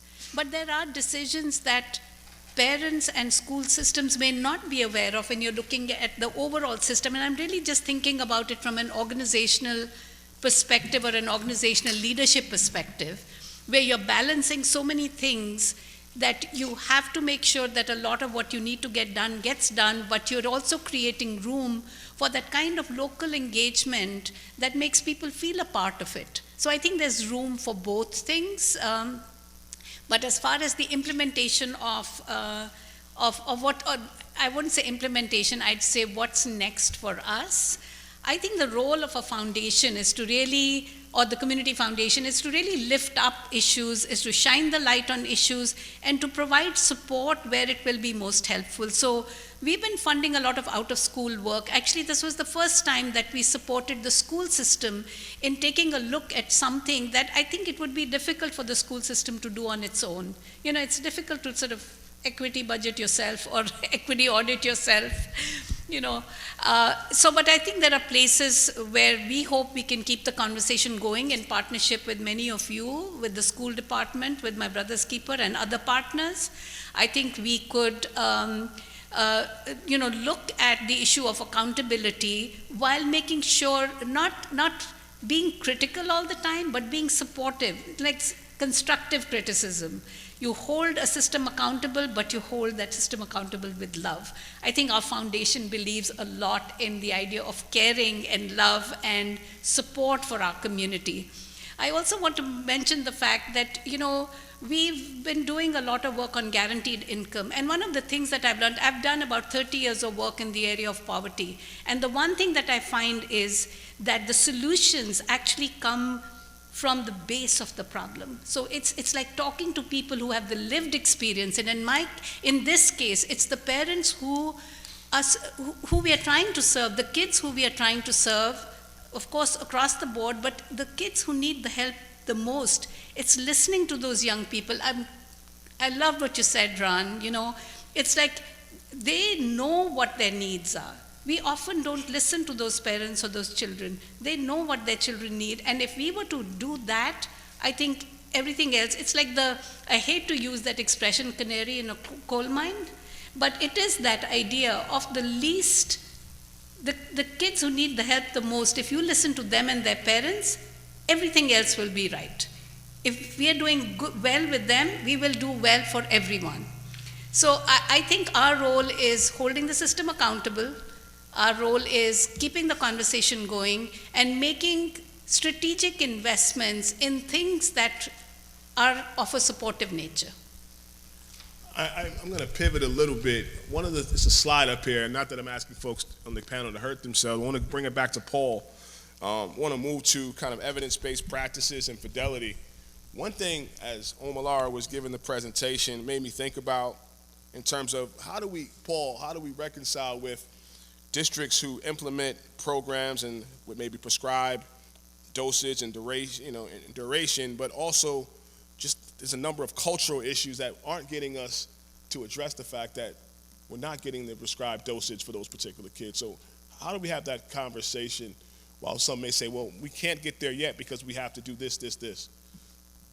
Well, I mean, part of it's what Gita was just talking about. You know, I often think about when we're introducing change, people support what they help create.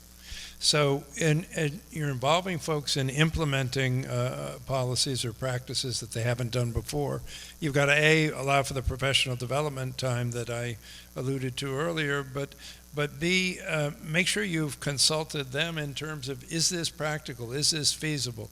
In your view, is this going to work? And at the same time, you've got to start with the consumers. I mean, ultimately, you know, I like the comment Gita just made about the parents. You know, we don't do enough design thinking when it comes to providing social services and education, starting with those people at ground level and saying that what would make this a better school system for your children? Where are we falling short and what can we do? Having that set of conversations and then building from there up, I think you get much more buy-in and you're going to get much more targeted assistance, to making it happen. And then, from there, you can deal with the issues of fidelity of implementation, because that's challenging. And some of these initiatives, as Omalara put up in her slideshow, there are complicated programs that require a lot of practice and a lot of thought to implement them properly. But if you don't have a sense of ownership, you don't have a sense of embrace by the people implementing them, you won't get there. Okay. Ron, I know we're coming to 7:30. I have a couple of other questions, but I want to, maybe everyone can kind of talk about what are your thoughts on fidelity and implementation. I have maybe one more question, and we have a couple questions from the audience. So Ron, the same thing around in terms of fidelity and implementation, when you think about the fusion of that. Yeah, look, I think about artistic training and some other things. They're kind of like some fundamentals you need to have before you start freestyling and kind of figuring out what's the adaptation of something. This is what I think is core to an evidence-based curriculum and the curricular tools that go with it. Let's create the toolbox that we know is super high standard, make sure everybody is well trained on it, then we can start to ask questions about the customization of the toolbox and the differentiation and personalization of the toolbox. But, literally I've seen curriculum and tools pulled from all kinds of places with no question about the evidence base behind it or anything. It's hard to do professional development when you don't have a set of tools that you say, we're all going to look at these sets of tools, learn them together, and kind of rigorously implement. Look, it's not rocket science. Paul teaches adults how to learn. There's a whole bunch of folks who teach adults how to learn in Cambridge and Boston. We know how to do it. Some of it is about saying we want to sign up for the enterprise and be a part of that. And again, I get it. Like, I don't like going to work and have somebody tell me, don't do it that way, do it this way. And if you say that to me enough, I become resistant after a while. And I've got my own ideas. Like, I got into the profession I did because I had a view of what I thought works. I have a theory of change as well. But so I think we have to kind of respect each other's professionalism, and at the same time, there have to be professional agreements about what we're going to do together. Okay. Heidi, I want to ask similar, I want to pivot a little bit. The audit recommends a number of evidence-based programs, and without mentioning them, like some of the Renaissance and Generation, PMTO, there's a couple of folks. But how, at the school level, when you think about that, what does implementing these programs, not these specific ones, with Fidelity actually look like in practice? When you I mean, I think this is the work. I could talk about this all day. I think if we're choosing programs wisely, and so I think that work is definitely something that's happened over the last couple of years, choosing evidence-based programs. Then I think we must trust those programs. And to Ron's point, I think that implementation of both the Tier 1 programs, but also what's referred to as the Tier 2 and Tier 3 treatments, meaning the kids who need more and the kids who need a lot more. And we don't call kids Tier 1, Tier 2, Tier 3. We call the treatments themselves. But choosing wisely and then trusting that and then going through a year of implementation is absolutely essential to really make sure you understand the science behind it. I think in Cambridge, we, in a lot of spaces in Cambridge and a lot of classrooms, have very dynamic teachers who build great relationships with kids. And I think one of the things that's happened is we're leading with those, which is good. We need to build those relationships, but sometimes we haven't been leading with the specific goals and outcomes and that will help us get to those academic outcomes for kids who need something that is designed and structured. So we're choosing wisely and implementing. So at Baldwin, along with every other Cambridge Public Elementary School, last year we implemented the Amplify CKLA curriculum, and we said to people, just do it. And the teacher said, it's not fun enough, it's not engaging enough, and we've said, that's okay, and parents said, why is it so boring? And we said, because we need to understand what the evidence base is and what it feels like. And so last year was about implementation.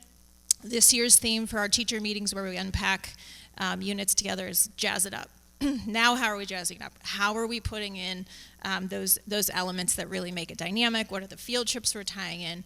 And so I think that implementation does involve a level of trust, and I think we also need some patience around giving teachers a chance to learn. We also invested a lot in helping teachers understand the foundational principles of literacy in the elementary grades, not even curriculum based. And that, I think we also need to make sure that teachers really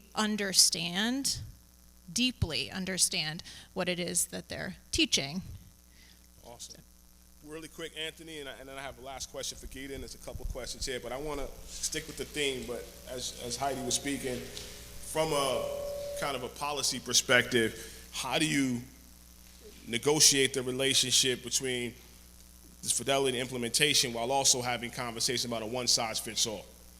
Yeah, no, and I know we've built really great identities at individual schools, even within the high school, so there's a real fear that you sort of lose that special sauce in a particular school, and so I think we have to help folks over that fear. That's also, an advent of school choice, which there's a somewhat competitive environment there, so that has to be dealt with. But I just anecdotally, Tony, I want to because I, like you, have incredible faith that we can get the community to care more. And what's the strategy to do that? I was coaching one summer, and I had a kid who was essentially homeless. He was bouncing house to house, and he was showing up at the field at 11 in the morning, this is the middle of the summer, and hanging out all day because he had nowhere to go. And some of the other parents were aggravated that I was playing him more than they thought I should. I actually thought he was the best player to play, but they were frustrated. And I finally had to pull a few of the parents aside and said, do you realize that kid sits in this park all day and shoots basketball because he has nowhere to go? Can you imagine how tired and hot and exhausted he is at 6 o'clock when we start? And it did change their perspective on how we looked at that particular young man. I think somehow, and economics are going to get tougher in Cambridge. Paul, I would say one of our problems is we've never had economic challenge. So like places like Brookline, where they don't have a big commercial property tax, people demanded better schools because their property tax bill was through the roof. We have the lowest residential tax rate in the state. That's going to change because the commercial real estate market has changed so much. I think we have this, Ken carried this issue up in the air for more than a decade. It's not the first time we've held up this sort of embarrassment. But you struggle in Cambridge saying, if I could only get the parents with the resources to care about the kids who don't. That's what you wake up as a leader in Cambridge losing sleep over. As a coach, you maneuver. You make sure Joey and Kevin get a ride together, and you hope that Kevin's parents say, Joey, what are you doing this weekend? Do you want to come over to the pool? You sort of manipulate these relationships, and oh my God, they have incredible dividends. I think somehow one of the things I would suggest is going out and interviewing the kids who are absent from school, so to understand exactly why they feel disconnected.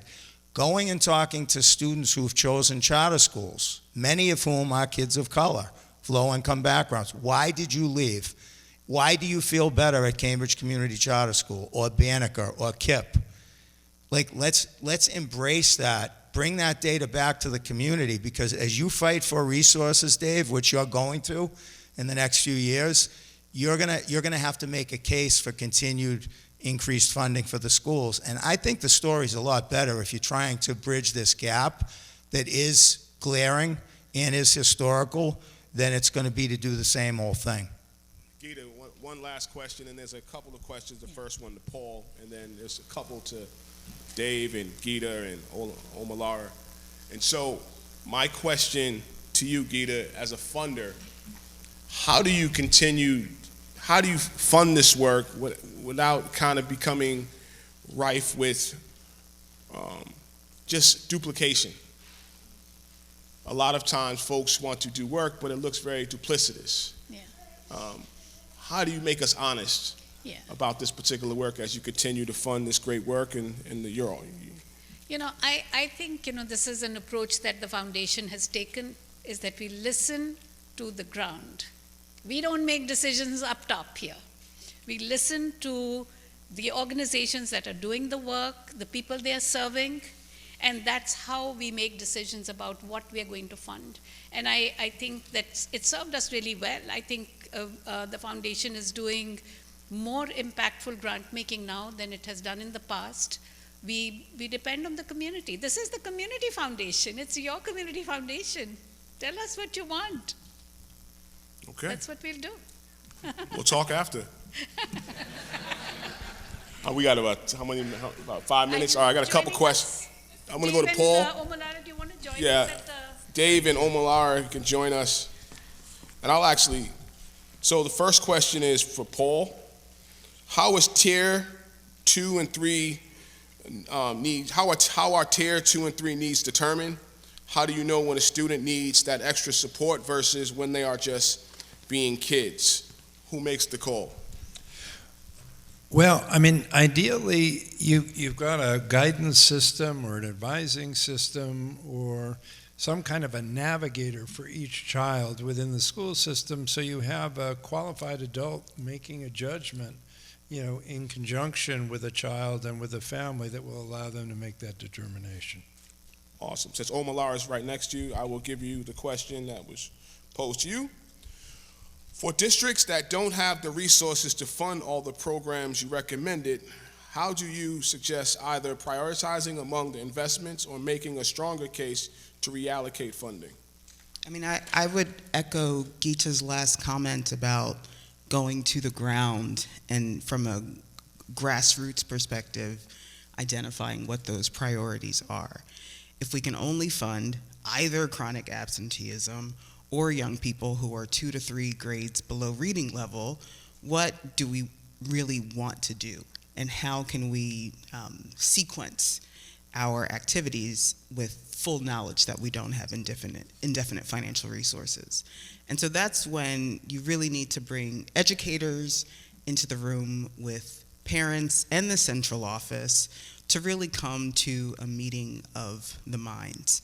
I think the good part about Cambridge is that it may look like a slew of programs. You also have a slew of personnel, right? What are the social workers doing? What are the interventionists doing, right? What dyslexia reading curricula do we have? We have CKLA and illustrative math, but for tier 2 math needs and tier 3 math needs, what are we doing there?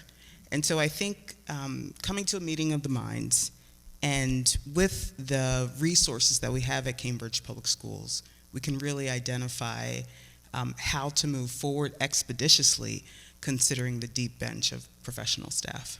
Awesome. And 2 questions. Dave, I guess to Dave and Geeta. The first one is, which goes over there, how can the school district build on the existing deep, trusting relationships with families that already exist at community-based nonprofits?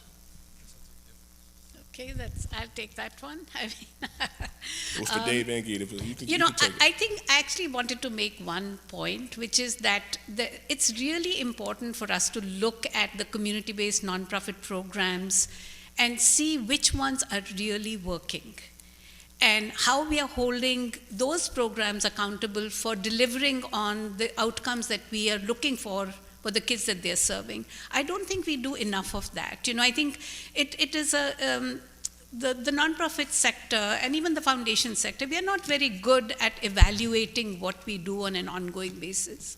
And I think that's an important thing to look at. Okay.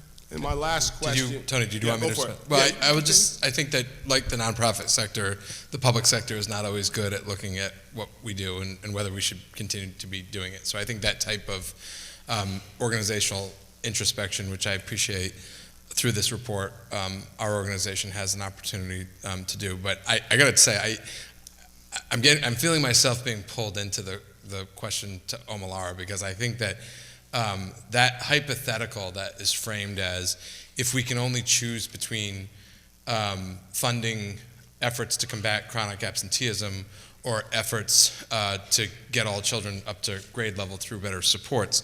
I mean, one, thankfully, I think has been noted here, we're a district that can afford to do both and have an obligation to. So that's something we should keep in mind. And I also agree it's critically important that we do build the support for whatever strategies we're going to push and forward and invest in at the grassroots level. Because as I think was mentioned earlier before, maybe by Ron, somebody, that if it's a top-down approach, if it's just a leader dictating what the strategies are going to be, it's not going to have support. But I have to add one other dimension to this, though, Because the reality is the work that has to happen in this school system, as well as in most public school systems, is not always going to be popular across an entire community. And what I can't do as superintendent is put my finger in the wind, determine which way the wind is blowing, and then decide that's what we're going to invest in. And so I think it's our responsibility in leadership to build support in the grassroots level. Absolutely, we should be listening first and finding out what is it that this community desires, what do you want to invest in, and what's the rationale behind that. But we also have to understand that amongst the 2,200 employees that we have a lot of expertise, and we've got a lot of data at our disposal. And if the data tells us that it's going to have a greater impact for kids to do chronic absenteeism and then do tier 2 and 3 supports, then that's what we should do. And I think to the point that was made earlier, that's often the case. Thankfully, we don't have to make those types of difficult choices here because we do have those resources. But at the end of the day, following the data may mean that at the grassroots level, we make some people angry, because that's what's going to actually take to move the district forward. So thanks for letting me sneak in. I'm going to do one thing. Maybe we're going to challenge you guys for 15 seconds, and we'll close out. We'll start with Gita. Start with me and Anthony then. We're the experts in that. No. Just one. I want you some closing remarks. If you can ensure that Cambridge does one thing differently as a result of this audit, what would it be? We'll start with Gita, and we'll bring it down, go across. If you could ensure that Cambridge does one thing differently as a result of this audit, what would it be? I'm going to say something that's not in the audit, but something that I believe. I think that the leadership of the schools, which means the school department leadership and the school committee, need to be on the same page. And because I really think that leadership sets the tone, and that's what I would really like, to have a single, alignment of vision, alignment of strategy, because I think once you have that, things will follow. Awesome. Dave? My response would be somewhat repetitive to other questions, but I think this report reaffirms what I think is our biggest existential challenge that we face as a district. We have an adult-centric culture in the school system. We've had it for some time. It's going to take a while for that to be dismantled and for us to build a student-centered culture. And I often get asked, and I appreciate, and I hope I continue to get asked, what do I mean by a student-centered culture? What it means is strategically and thoughtfully, and with the support that we cultivate amongst the community, making decisions that we know are grounded in improving student experiences so that when you graduate from the Cambridge Public Schools, you have more opportunities. Excellent. Anthony? I would say don't be defensive. You can't solve this if you're going to be defensive about what's gone on in the past and what went on yesterday, and the data makes folks look bad. I remember Joe Petner when I was very passionate about kids in schools, and when I was mayor, and I was very active at the Haggerty, and I said, Joe, why are you not afraid of kind of how I move around here? And he said, every one of these families, they know you can help me.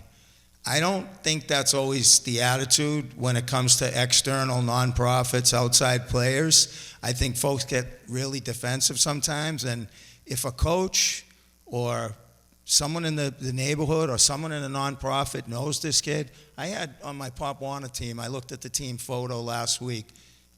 3 of the kids are incarcerated. 2 of them were charged with serious gun charges. The nicest kids these kids were in shock that this is the path they took.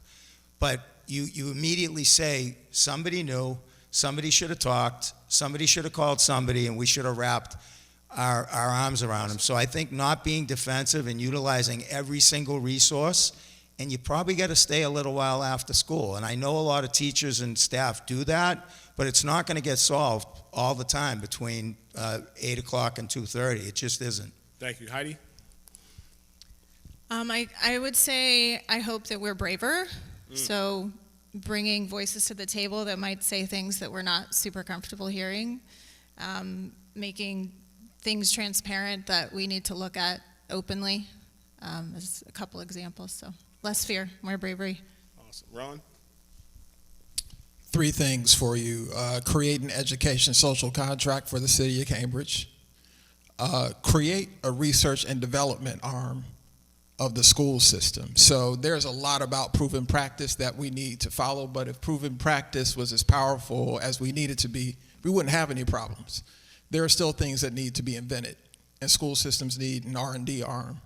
The third thing is consider that Cambridge may have already created one of the most powerful education interventions, guaranteed income. Paul. Work on constructing a new social contract in a way, but a cradle-to-career pipeline that replicates, what I was talking about before, what families who have privilege are able to do for their children. We ought, as a public system, be able to do that for all children. And the way in which you build it has got to be mindful of building trust to enable people to depart from the way that we've always done things, which keeps replicating itself. And the way you get to that kind of trust is through relationships. We've got to be mindful of relationships and proceeding to build that cradle-to-career pipeline. This is super nerdy, but I say invest in Tier 2 and Tier 3 reading and math interventions, and this is why. Every Tier 2 and Tier 3 kid does not need a social worker. The emotional dysregulation, the conduct disorder, it's frustration because I can't read. And no one has helped me with my dyslexia because that's a $500 Tier 3 curriculum. And so I would say invest. We already have the interventionists.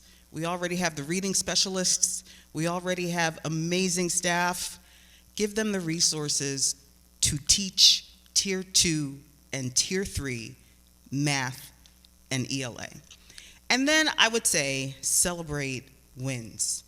I think it's Ty who told me it's not all doom and gloom. There's a lot of bright spots, and there's a lot of amazing principals doing fantastic work that potentially is replicable and scalable across the district. I loved, Heidi, that you were doing Second Step because it works, and there's so much proof that it does. And so I'm just geeking out on random things, but I would say invest in Tier 2 and Tier 3 reading and math. And when you're winning, let the people know you're winning. Celebrate it. This evening we began a critically important conversation, a conversation that must move from discourse to action. It's not lost on me that in this state, Massachusetts, a stone throw from here, where we sit today, the first public high school was established, and up the road, a little school named Harvard was created as the first institution of higher education. We must move away from the rhetoric and the most compelling social media posts that tell our followers we are the wokest and have the best answers to the world's problems, until we have a radical self-reflection about our warts, our challenges, and our collective desire to call out the vestiges of racist public school model. We will not become a school community for all. It's not lost on me that some will have critique of what was said tonight. Some may even send me a text message and say I didn't push enough. And to them, I say thank you. But please focus less on me as an adult and the adults on this stage. Instead, create a creative tension in the way that the man who this school is named in honor of did. Remember what Dr. King said, the function of education is to teach one to think intensively and to think critically.